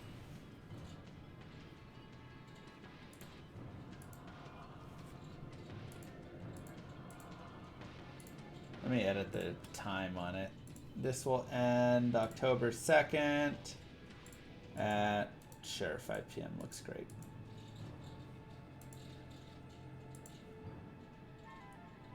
Cool.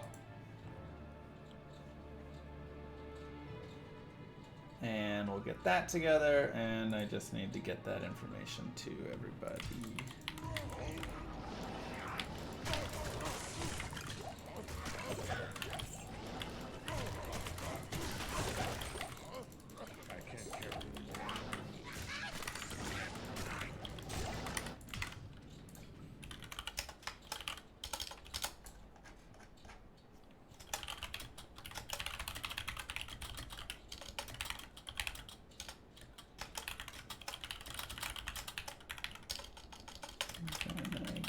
The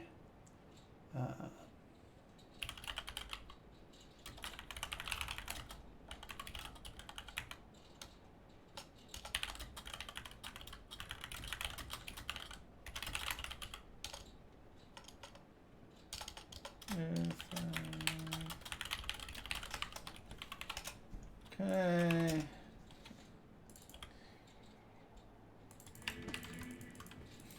Wow, Evo. Much love if anyone have power bases, but you still have it. Well, thank you, Daphne.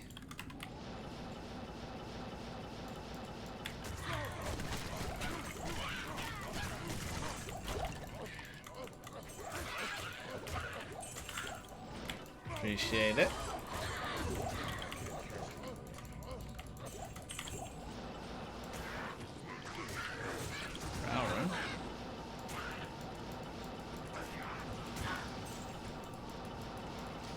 I'm not gonna lie. I wish that, like, the more that I'm playing here and going through, the more I'm starting to really want that currency tab. And a little bit of space on my character that I don't fill with charms. Because seeing something like that Rao rune, for instance, it's like I can go grab the Rao rune, then I take the Rao rune, I have to stop, put it in my cube, take it back to the stash, go into the cube, go back into the stash, put it in the stash. It takes up a single spot. Wrong one. Close, huh? And all of that is a lot of work for, you know, and then same with amethyst, and then I have to do that for 3 flawless amethysts to cube them together to get 1 perfect amethyst. I have to do that with the random jewel as well, and then of course I'll just gamble an amulet later.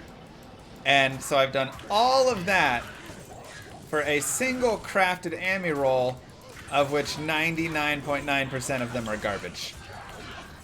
And if I want to store more of them, then I'm going to have another character that I go in with later on and clear out my stash to move all of the stuff over to that character, so then I can craft it from that character. And it really is just too much hassle, you know? It's so much clicking and movement and for just not quite enough. And I'm like, man, if I had a small spot in my inventory that charms couldn't exist in or something, and then I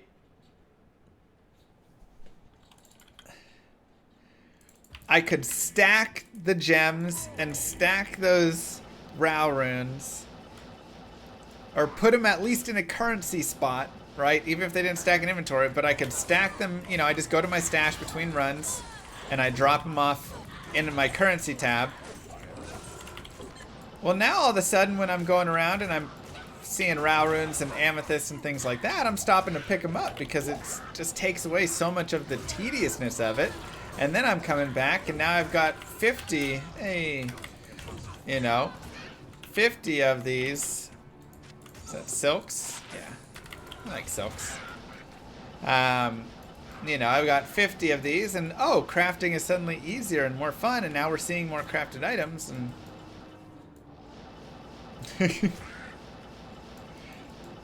it's just and that's something I feel like Path of Exile does well.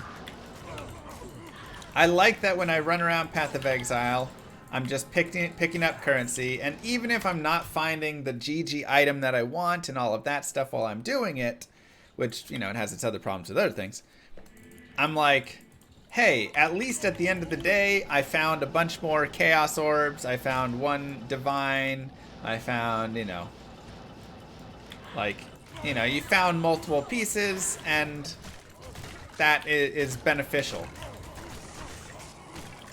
But it just, there's so little benefit here to really... Dimensional Shard. Taking those things. So many Archon plates today. So that's definitely... Soon, laughing face.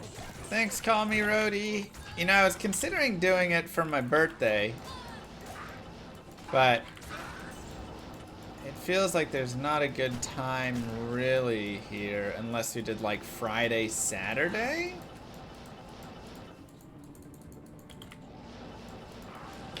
That'd be the only potential time. But even then, I gotta... Hey, Rag. Talk with Moo Girl.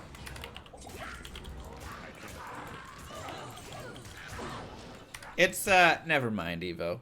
Well, here. Hop on a call with me, Evo, and I'll explain it to you.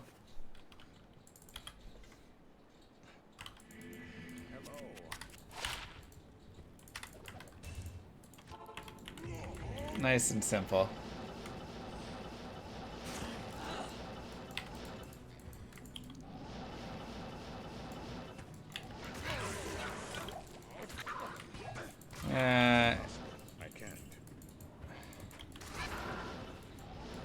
Any special events and events should be between October 1st and 24th. Or October 1st and 5th.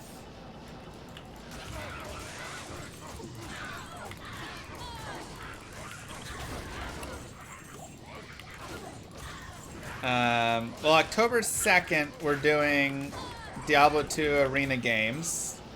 Gonna have a fun little event there.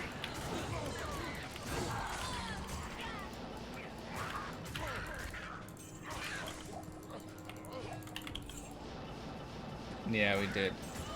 So that's on Sunday. Which is why I'm saying we gotta figure out, you know, but it would be tough if I did Friday and then Saturday man versus stream, because then I'd be exhausted. Last thing I would want to do is like 8 hours on Sunday. Plus then, like, when do I see Moo Girl with that? Yeah, I'm gonna do the League instead of TwitchCon. Because, yeah, then the League is the next week, so. 15th and 16th MVS for your birthday? Maybe it just makes sense to do it like that. Because we'll do the League on the 6th, 7th, 8th, 9th, you know, all of that stuff. But maybe by like 15, 16, we can do it.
1 second. Thank you, man, Mardigan!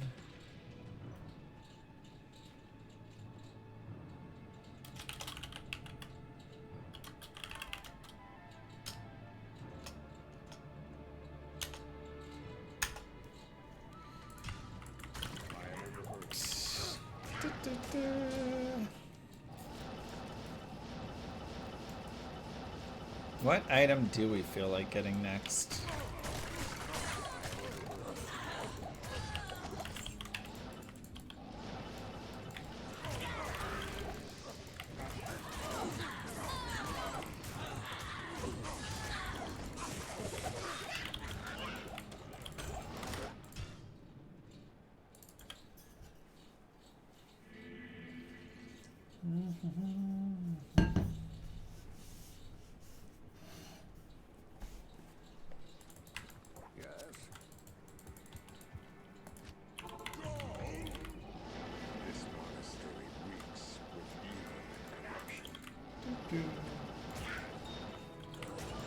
Sorry, I had to break the code.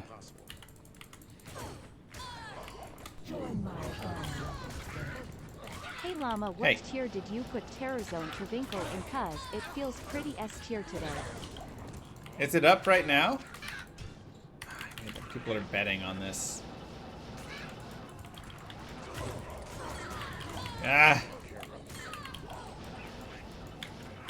I think I put Trav in S tier, maybe A tier.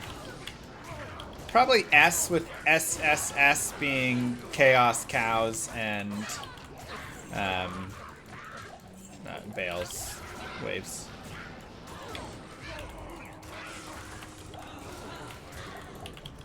Yeah, because I mean, you're just getting all of the Trav members now.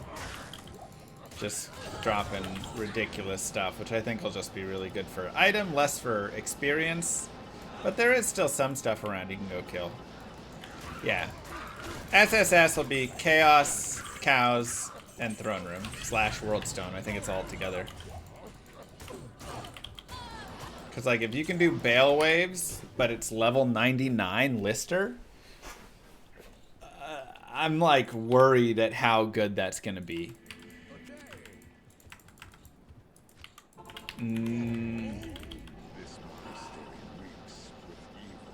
Might have been able to. Wait, that was Champions. Like, that's something I still want to test. I mean, if we get that up, I want to test that so badly.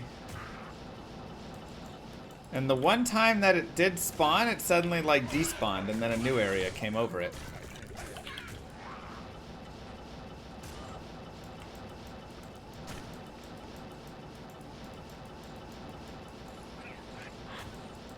I just feel like the Bale Waves, plus you're killing stuff around the throne if you want, whatever things. Got your Annie, nice.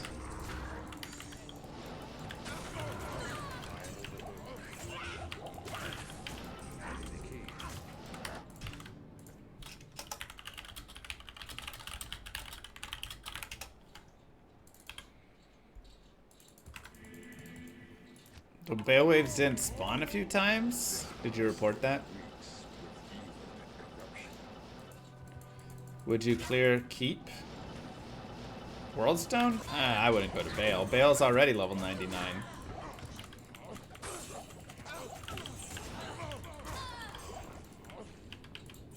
Oh, that's the Worldstone chamber. You mean Keep. If you want to, yeah. It's still probably a really good experience around there. But I would probably be tempted to just rush Bale Waves as fast as possible. Because again, if you're doing like wave 4 and 5, honestly every wave, but especially 4 and 5 at level 99, that experience has to be insane. Like not actually getting the penalty. Still get the 98 penalty or whatever, but plus there's bonus experience of it. So like Let's do math really fast.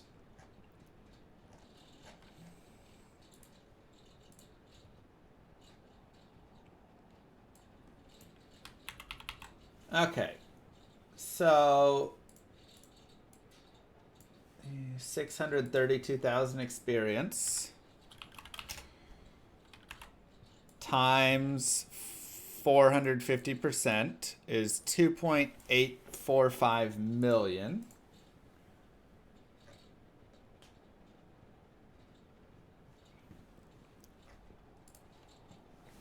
Okay.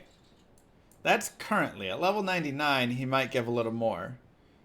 Times 1.25, because it's an additional 25% or so, maybe, is 3.5 million.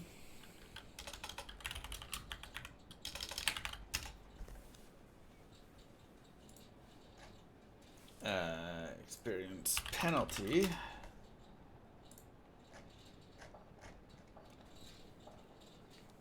But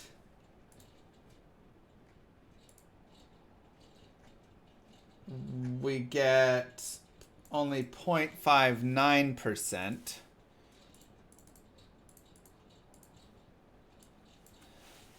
Still 21,000 experience. Wow. And again, that's if it's level 87. At 99, it probably gives a little bit more. That's my guess. I mean, that's for a single lister, minion. Which, how many does he spawn with?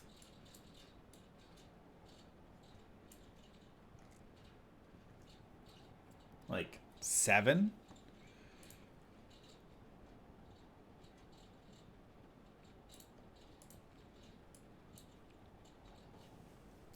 I mean, just from that, that's already crazy. And now if you're doing that as well with Wave 4, which is even more experience, Wave 4 could be like 180,000. I mean, you might be getting 500,000 plus experience per bail run.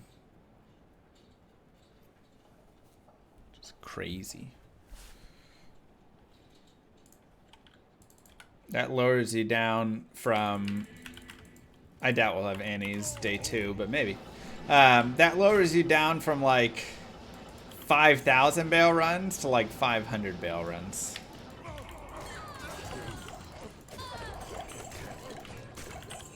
Now, you only get it for an hour, though, so...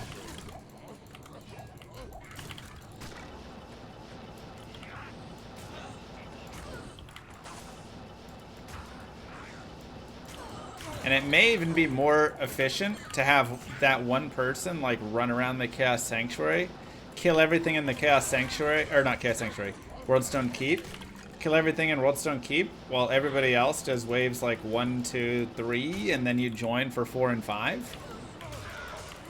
But, I mean, honestly, wave 3 is also probably going to give a ton of experience. You know?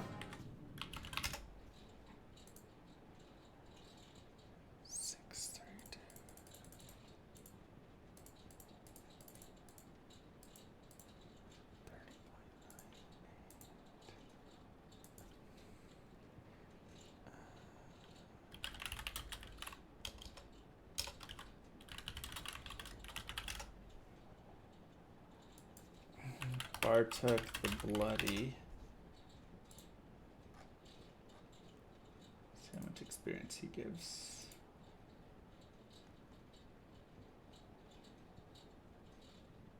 I mean, he gives 575,000 experience. So that's almost the same amount, You're getting 17,000.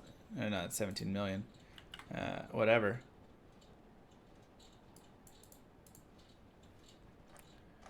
Bad math there, but jeez. Yeah, I'm gonna do the race now.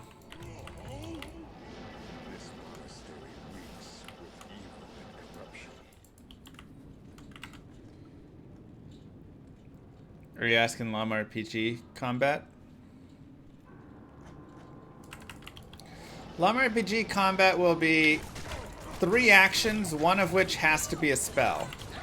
They could all be spells if you wanted, but one of them has to be a spell. The other 2 actions can be spell, attack, defend, or counter.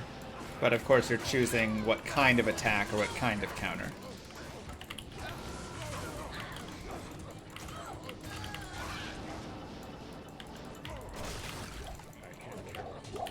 A mage, a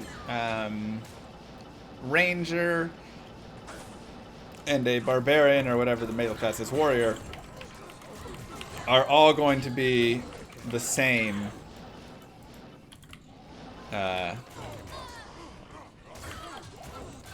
in that they can do any of the actions.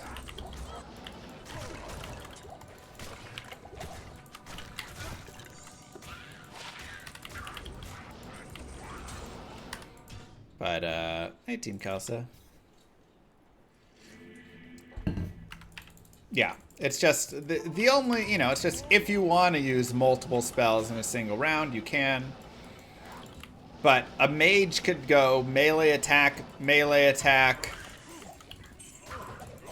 and, you know, something else, right? Melee attack, and then, like, heal.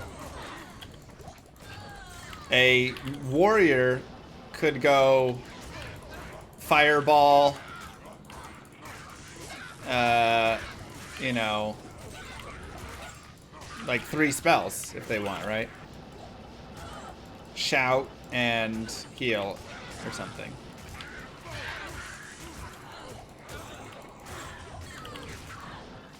Different spells that take more actions to cast.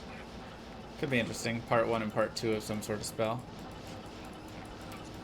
Does drinking a potion count as an action? I'm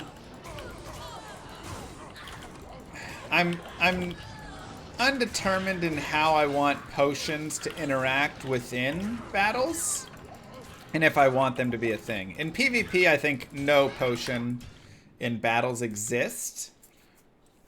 Potentially it does, and the potions are just low enough that they're not going to have much effect. Yeah, characters can learn all. I'd love to release sometime next year, but who knows how it goes. We'll see. Working along.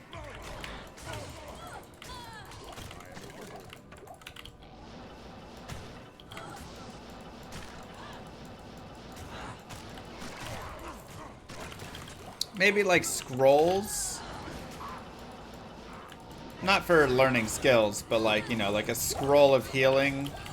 You can take that into a battle. Like I say, I don't want the potion system to be a big potion system where you're constantly just able to potion and stay out and not, you know, be fine. I do want there to be some return to town reasoning.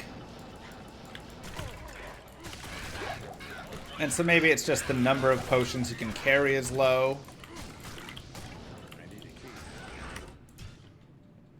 And again, do you only heal in between battles?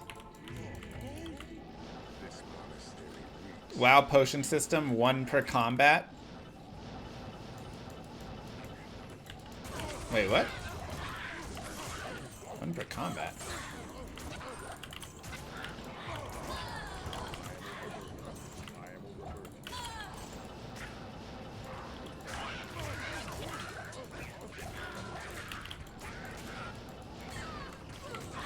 Two-minute cooldown.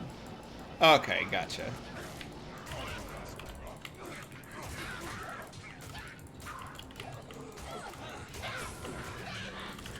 But not really 1 per combat, but yeah, you wouldn't be able to spam it.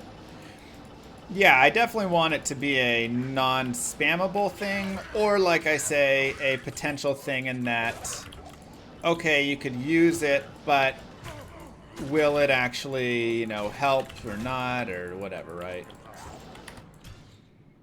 Or it's just going to be expensive. Could just be a number of rounds cooldown. That could be a thing. What you need?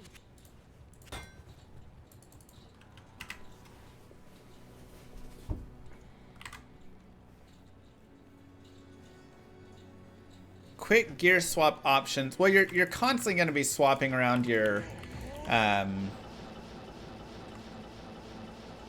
other gear, your weapons and stuff. But you won't be swapping around your helmet or any of that. So that does actually potentially have, but then that's probably too much. I was gonna say, we could make it where you could swap any of your gear around, and now it gets even crazier. But then I don't like that because things like that affect your life. It's like your helmet will have plus to life, and I don't want you to be gaining and losing life mid-battle based on that.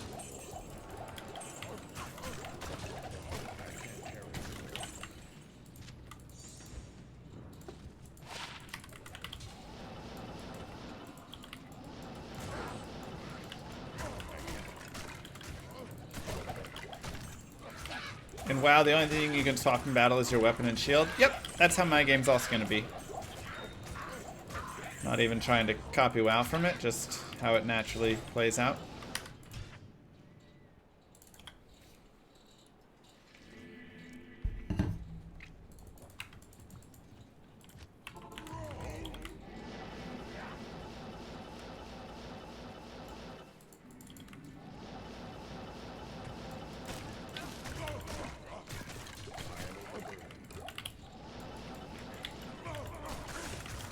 So yeah, like I say, potions might be a once every X round kind of thing. And then you do get to decide if you're going to use a potion of strength, potion of healing, potion of power, you know, whatever stuff, right? That might just be an easy way to do it. We can test around in beta with how that feels.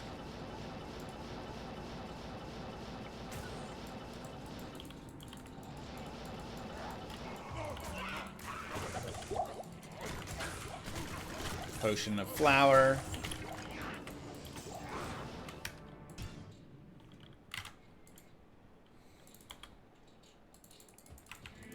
Potion of dollar bill, pay to win, baby. Of course, that's only in the pay to win area.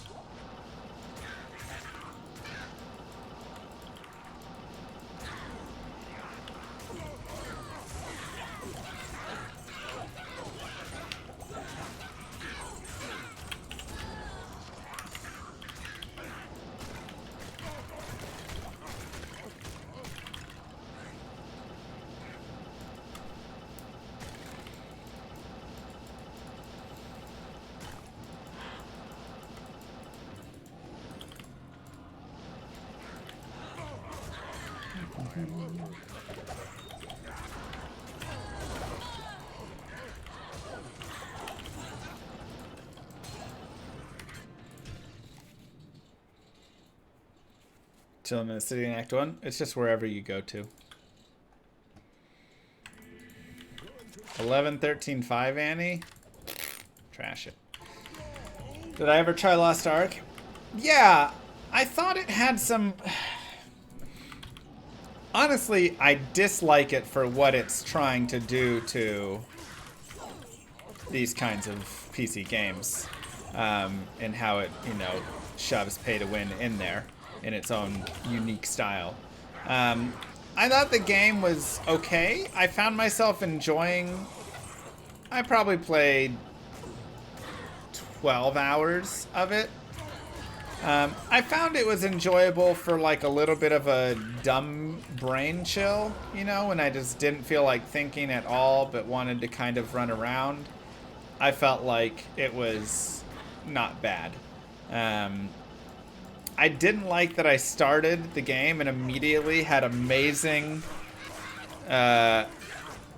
like skills that were giant blowing up the whole screen skills, kind of. I mean, not the whole screen, but like, you know, I started the game and I had like 7-8 skills that were all awesome, and it was like, I kind of want to build towards that.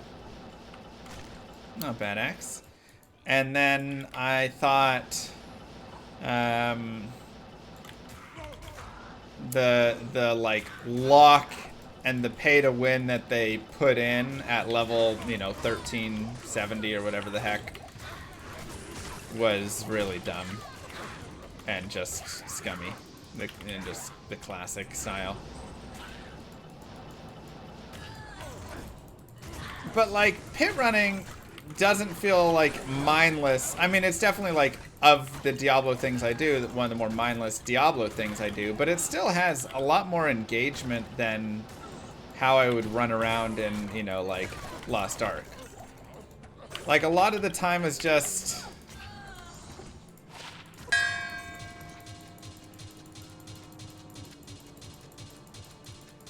wow, we got our lacerator! Let's go, baby! Dong! I love this. And now we have a lacerator and an Eth Warstrikes, which is pretty sick. Pretty sick. And it's also a decent roll. We got a 199 on it. Rolls 150 to 210. So, Eth would have been amazing. But, we take it. Our throw barb is now able to be made. Actually able to make it now. And you get that 33% chance to cast amp damage. So huge. So huge. Wow, 2 new items today. And let's take a look at some drop odds and stuff.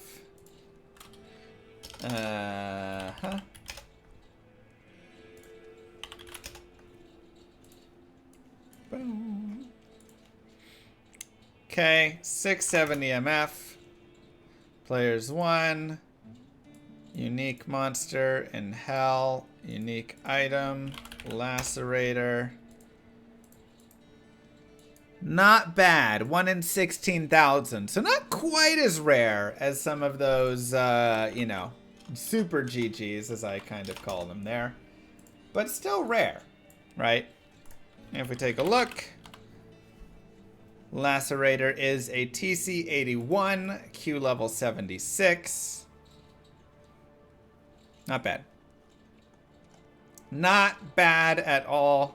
We still have things like Gargoyle's Bite. That's the last remaining throwing weapon. That's correct, Juicer. Still got that. Still got Cranium Basher, Tyrael's Might, Shadow Dancers. I want to get those soon. Executioner's Justice, Death Fathom, Griffins, Astrians, Dark Force, and Ming Songs. So an okay number of those TC-87s. But Lacerator is down. Llama is happy. 2 Grail finds today. 1 that we should have just had a long time ago. And 1 that is nice. Oh wait, I think actually I have a TP here. Let's go, baby. I want that coronet, that's what it was. Let's go, baby. I honestly really want to make a throw barb now. And just see how well he can do. Oh! And a rare sacred armor right after. Oh, so close. That's our 3rd rare sacred armor in a row. Next time.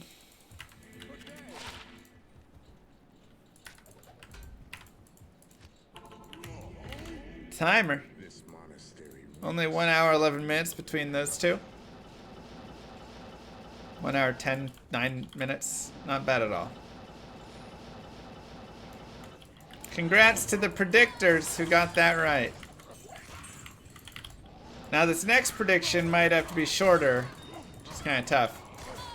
Because I guess I don't know where Moo is right now, but when she gets home, we may have to go grab dinner.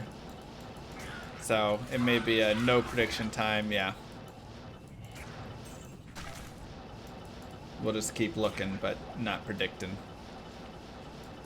The Llama Believer Club did well today. I've only done one other Grail. Yeah, the D2R one, or the regular LOD one that we finished.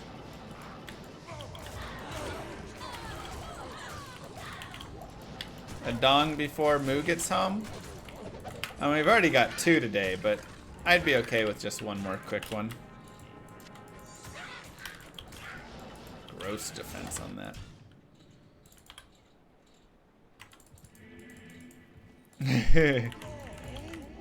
Well, I still believe that one day we'll have that call.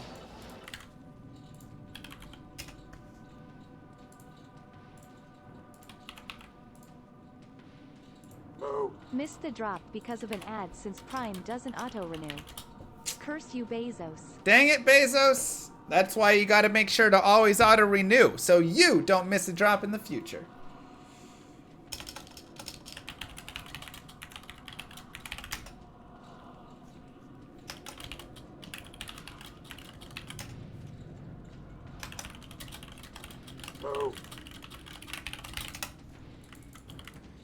Nerdiest with the sub. And plain subs are also 20 to 30% off right now, which is pretty nice.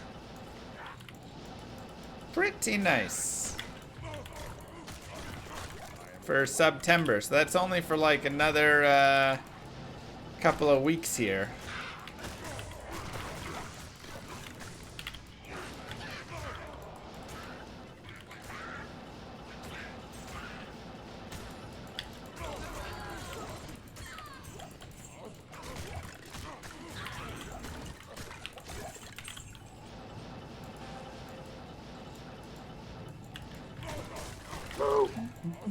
Slain with 5 gifted subs, giving some people a taste of that juicy sub goodness.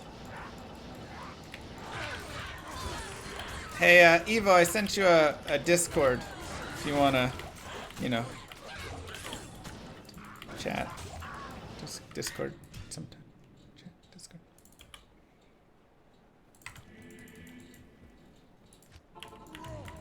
I sent you a whole Discord.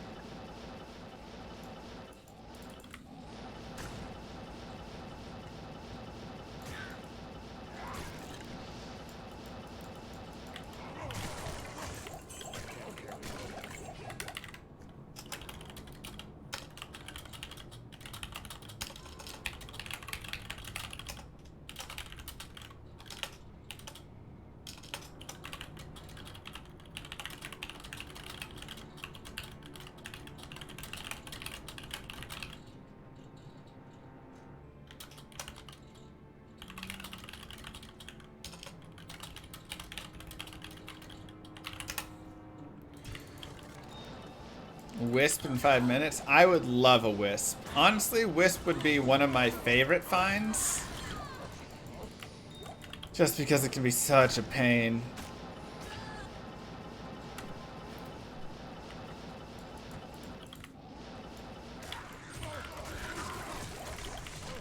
And it's very useful as well. Not that our character really was having issue with Ubers or anything, but...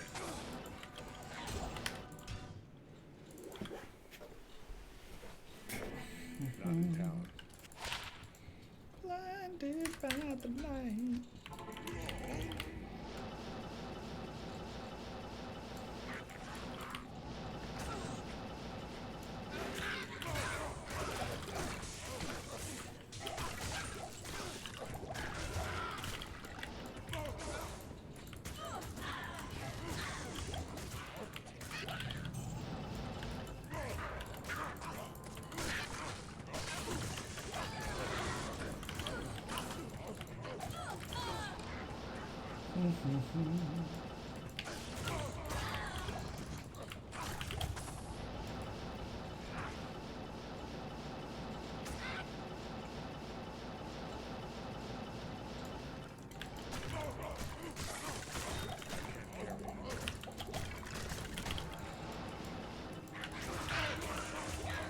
Lose sacred armor. Jesus. 2 sacred armors in seconds. Minutes. Barb cast animation should be an emote.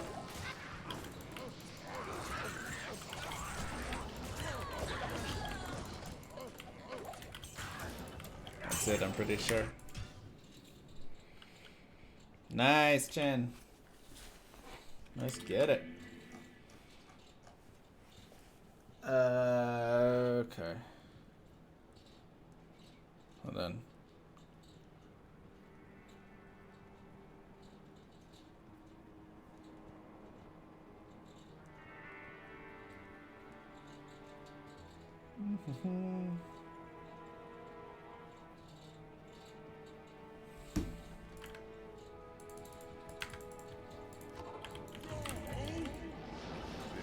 Yeah, it's the shared stash is broken. We're actually at 481. Just ignore the number in the top right, essentially.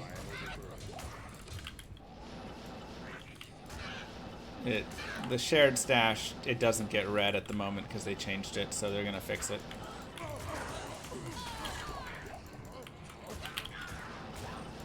So when we transfer those items over to a mule, then it will recognize them.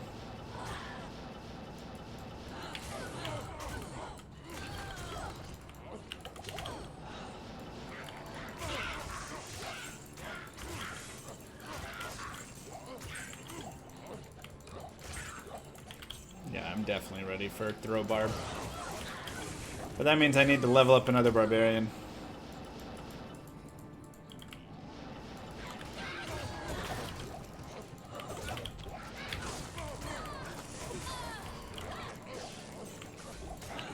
No, I'd be PvE here. Throw barb guided playthrough. The problem is I'm not sure throw barb is going to be great on a guided playthrough. Seems like it'll be pretty painful without any anything to help it really. 11% gross.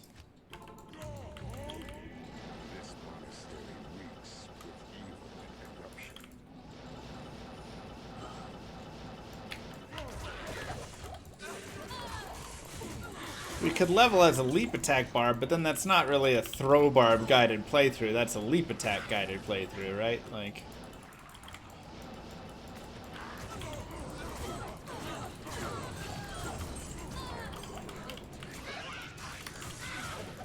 Wasn't somebody wanting to see a leap attack guided playthrough?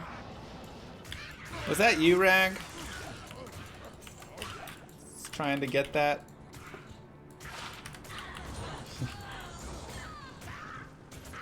Not bad. Alright. What do you think, chat? What's the price of a leap attack guided playthrough?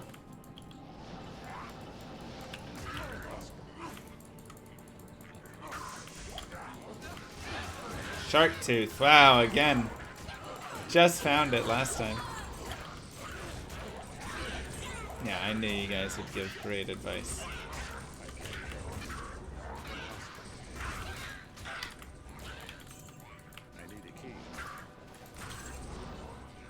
There it is. Small charm. I heard it. Sounds so fun. I should pay you guys for it? Playing D2 on your Steam Deck and it works? That's actually nice. Oh, we have a 456.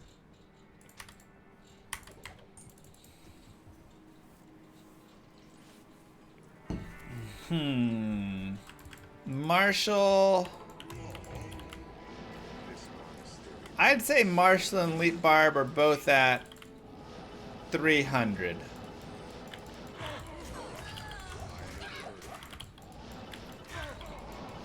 I feel like they're both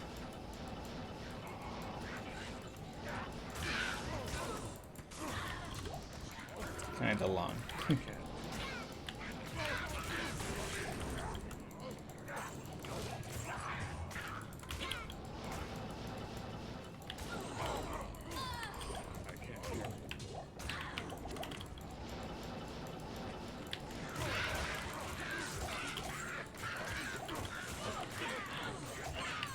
I mean, the amount of time those things take for those ones.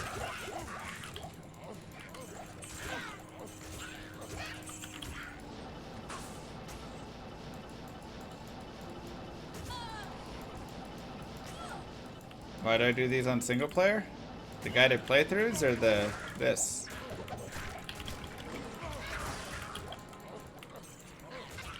World record leap attack speedrun. Yeah, I don't think it's gonna get challenged.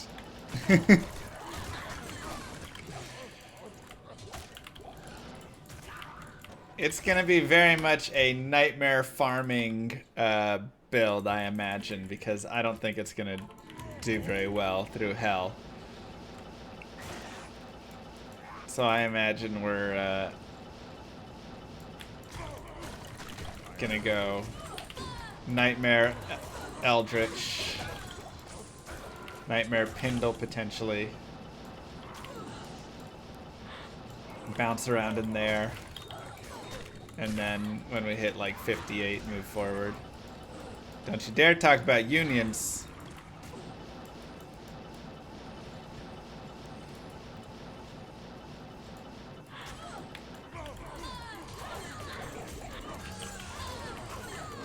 First Danny's a 10-10.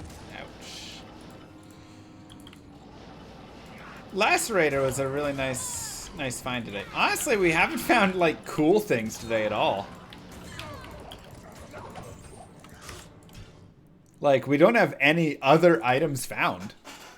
Not even like another COA or anything like that. No TC-87s. But the two things we did find are 2 Grail items. I'm happy about it.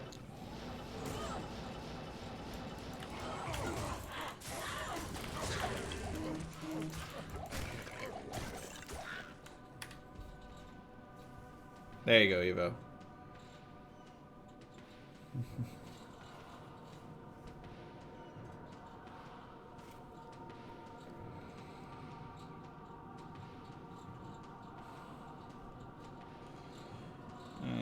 Time and place. Thoughts.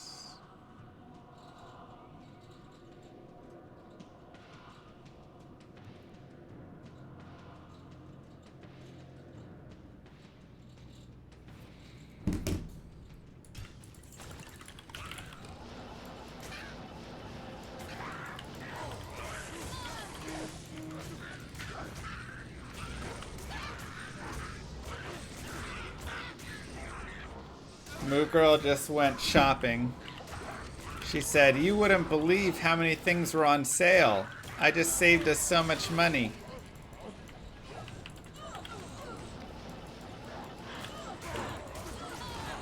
Yeah.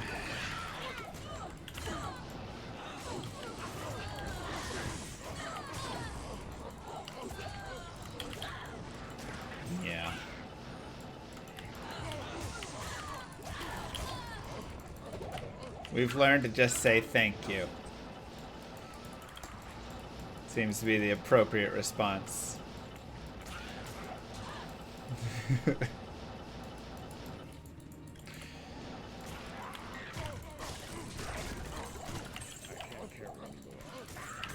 You're the best. Thank you. Because the first time I think I said, "You saved us money? How much did our bank account go up?" And that didn't turn out as well.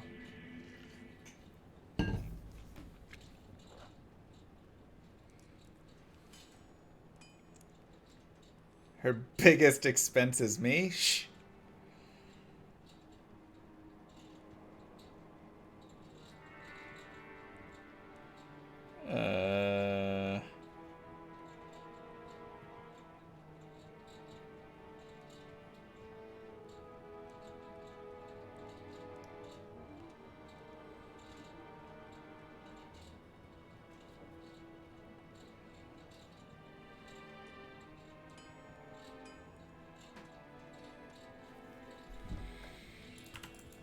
Never let her play a gacha game? Yeah. Oh, yeah.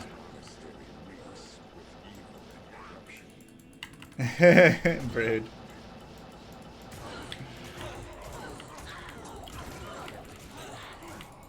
Jaw for Bert? I think... which one's worth more now? I feel like it always goes back and forth. Burrun is usually the one that's worth more, though.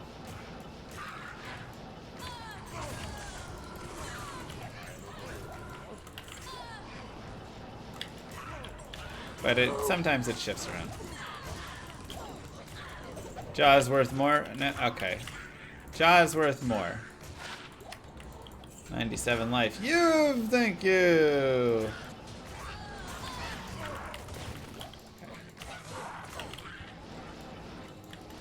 Appreciate that. Welcome back for 4 years. Wow.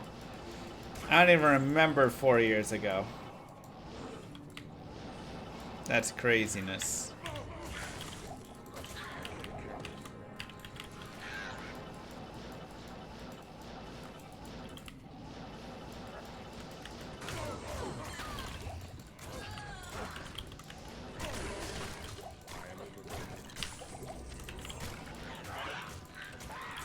Six years and 3 months ago? I think that's when you came around.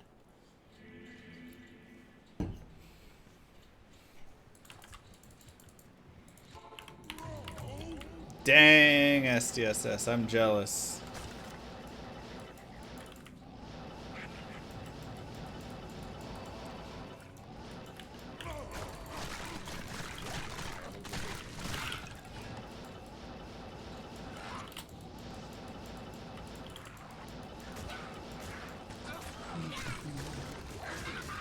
Wait, there was a boss somewhere here. Where was it? There it was.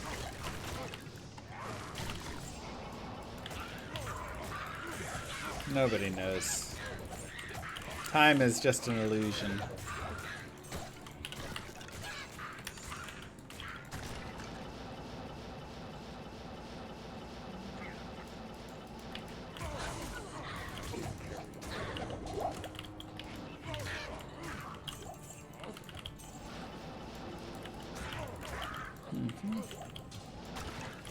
Hey, leave my face alone.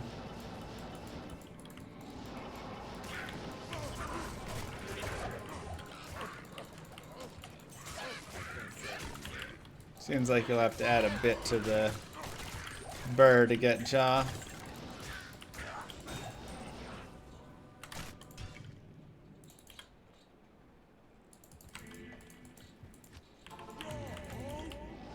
There's some people in my Discord, Blue Archon, who are like trusted declone killers. You can try messaging any of them if they're online, maybe.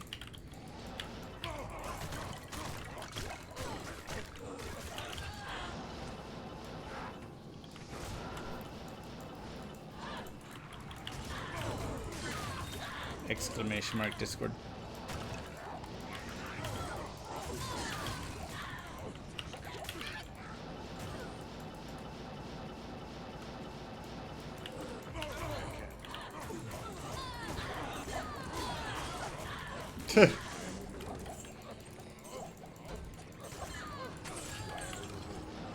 Happens.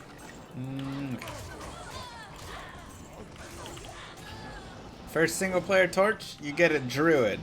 1419 druid torch. Oops.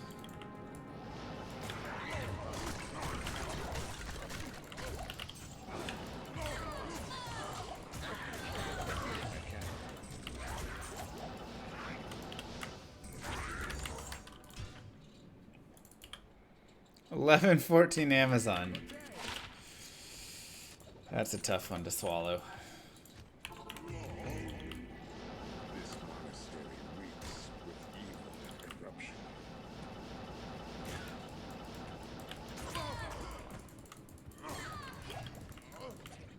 Rio Mature.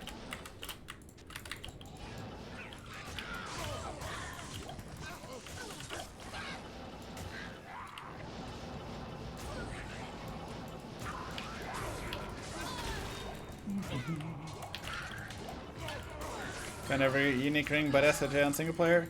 I mean, if you do some crazy farming for Nightmare and Dariel, I think you should almost have a guaranteed shot at getting it within like 8 hours if you can farm really fast. I haven't played Terraria, but I mean, I hear amazing things about it, you know. Might be a good one to play around with a little bit. Terraria? Sounds weird. Yeah, it's armor.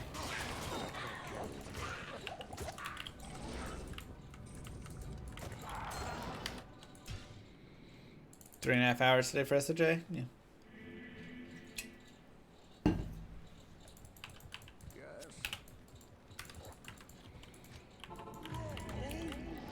This monastery reeks with evil and corruption.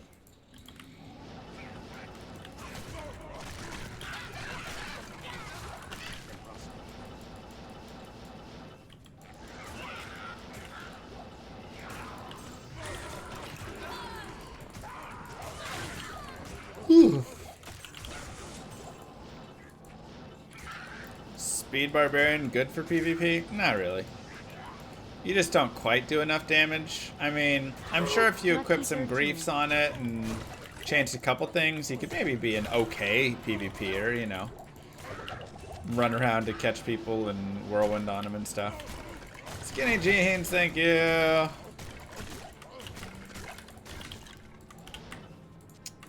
I do like head strikers.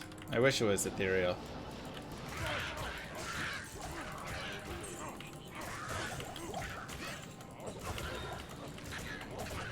Oh, I've got a few subs to gift, actually.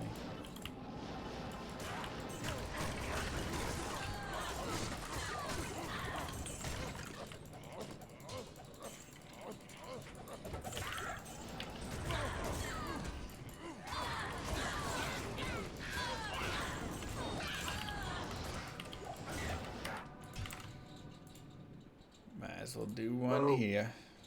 No! Graple syrup! Thank you very much. Mwah. Big kisses to you. Mr. Llama SC gifted a tier 1 sub to D Death Day. P7? P1. This monastery reeks with evil and corruption.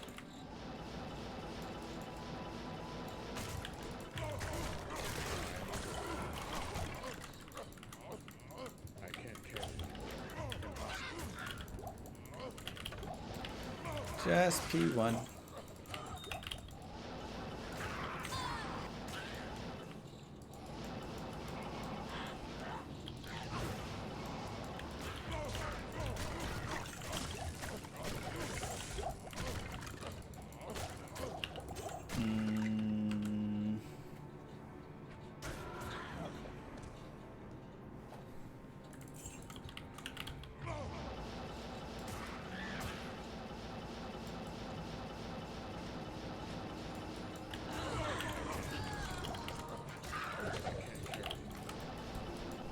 Unique monsters don't have any, like, no drop.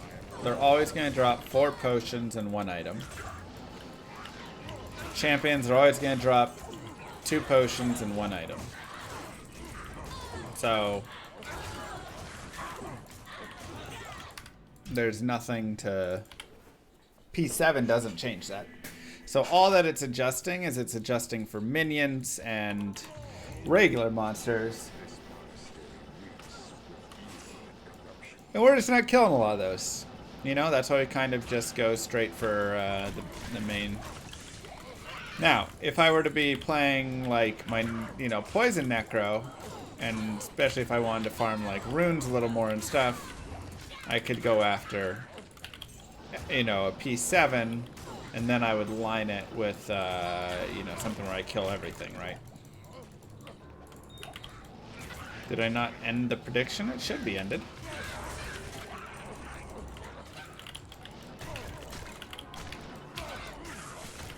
Found the item. Jerry wants to drop you 4 TPs? Yeah, he does that.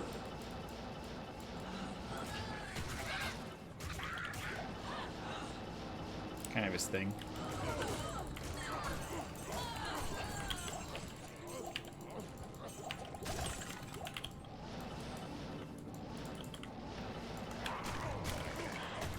He's got just terrible drops.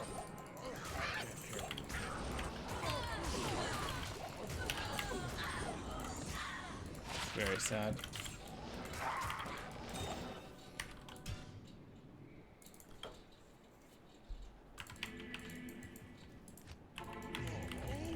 And that could be something to do with Dexter's, but that may overpower, you know, some of those super high-end, like the big killer ones. Right.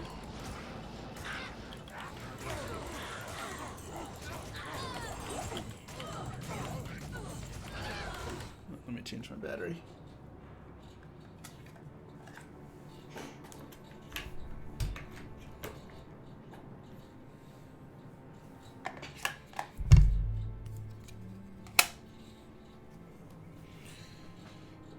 I have to make a perfect PvP barbarian guide. The thing about PvP is the guides are like 50 pages long. Because there's so many like options for so many different things, right? Like when you get to PvP levels of gear, you're not running generally like, okay, Shaco and, you know, your basic stuff. It's like, you know, yeah, you'll have like your Grief and Enigma, but it's like, what's your amulet? What's your circlet? What's this? Like, you're doing a lot of mixing and matching to try and aim to get, you know, certain breakpoints on all your different things. And then you have every different matchup, which is such a big piece of it. So you're having to say, okay, if you're fighting an assassin who is using traps, you want to use this gear. If you're fighting an assassin who's using whirlwind, you want to use this gear. If you're fighting an assassin who's, you know, XYZ, and you just kind of keep going down the line for every different matchup. And then additionally, how you play, right? Okay, you need to lure this character. On this character, you're the aggressor, so you need to jump them. Whatever. So those guides are just so much beyond my depth of desire and knowledge in some cases. And then a lot of times it's also what is the, you know, GM rule set that you're using. Because obviously if you just stack like full lightning sword against a light sorceress, she can never hurt you. You know, you just gain life. So it's like, okay, you know, generally it's like you can only have one piece of lightning sword gear. You can have a T-Gods on, you can have a Wisp on, take your pick. You can't use both, right? That sort of stuff. But there's always cases in different leagues, different people that play PvP have different rules with it.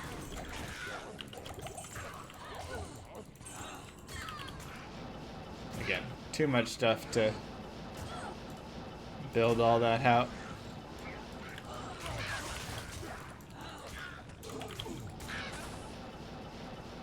What rings to take? What do you mean?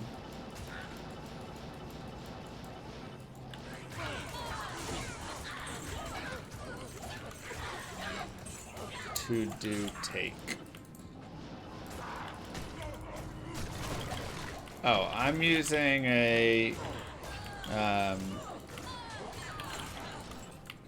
see, Raven or Nagel, and then an FCR attack rating, dexterity, life, res ring.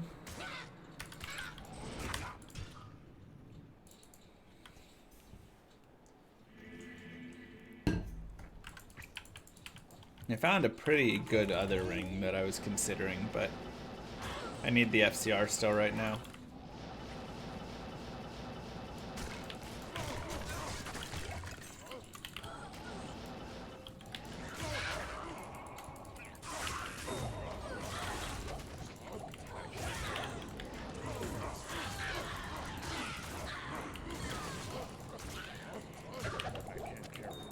I mean, I get beaten PvP, for sure. I say I hold my own in PvP just fine against people who are very good at it. Sometimes, you know, a lot of it can be matchup dependent as well, though, right? Like, druids just match up so good against necros and stuff. So it's just like, it's a tough one to win from the necro side. You know, every now and then I win a fight versus a druid or something, but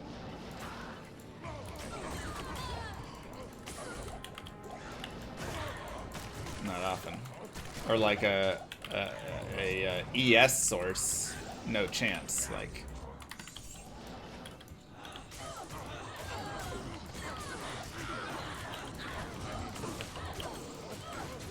literally impossible to win. But it is still fun and interesting, you know.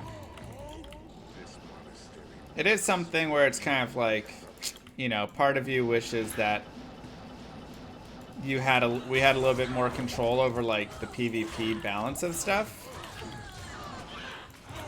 because it feels like a lot could be done to really like balance, you know, some PvP pieces. But right now there's definitely just certain characters that just kind of dominate other characters, and just lots of matchups that are just so strong one way or the other. Remember down Greaves.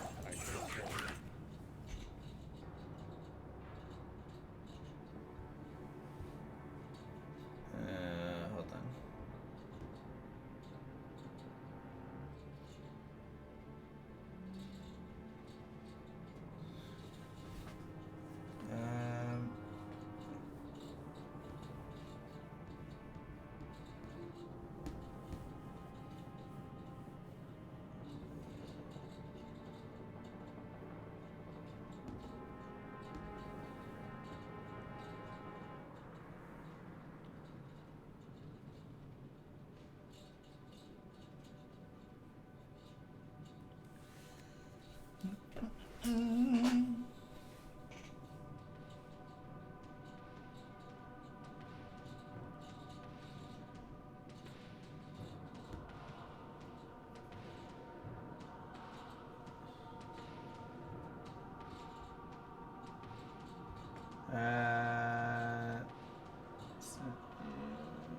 Both things I got.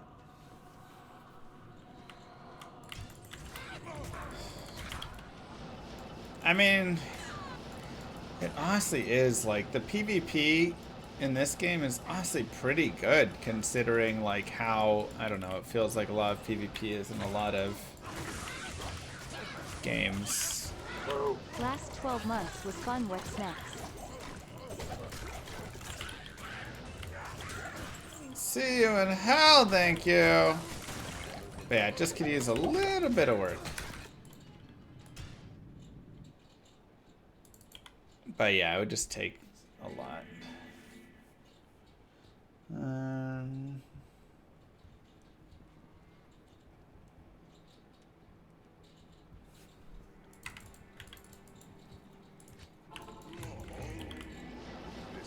Have the game on console touch? What's the end game look like in comparison to PoE or D3?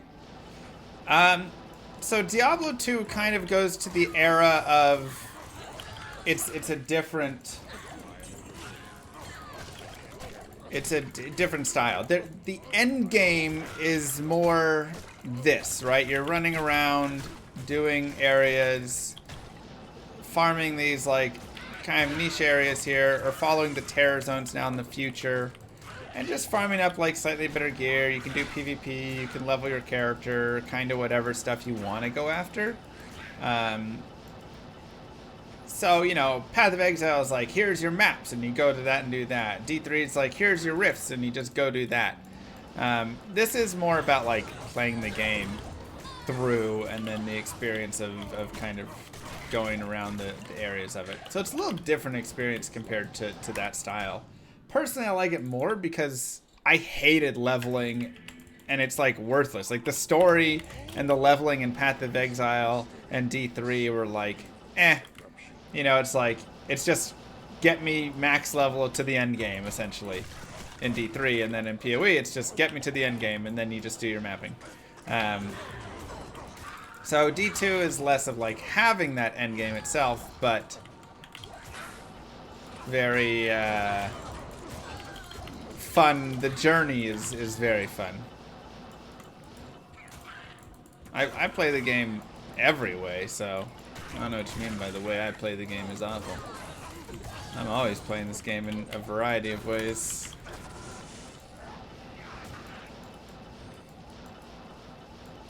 Is there anything to test better gear on? No, that's one thing that doesn't really exist in D2. There's no, like, the next rift to test your new gear out. You're just kind of testing it in a way of, like, I can farm faster now. I have higher magic find, so I have better chances of getting items now. That sort of stuff. Which, again, I hate Diablo 3's endgame. Rifts are, like, the most boring thing ever.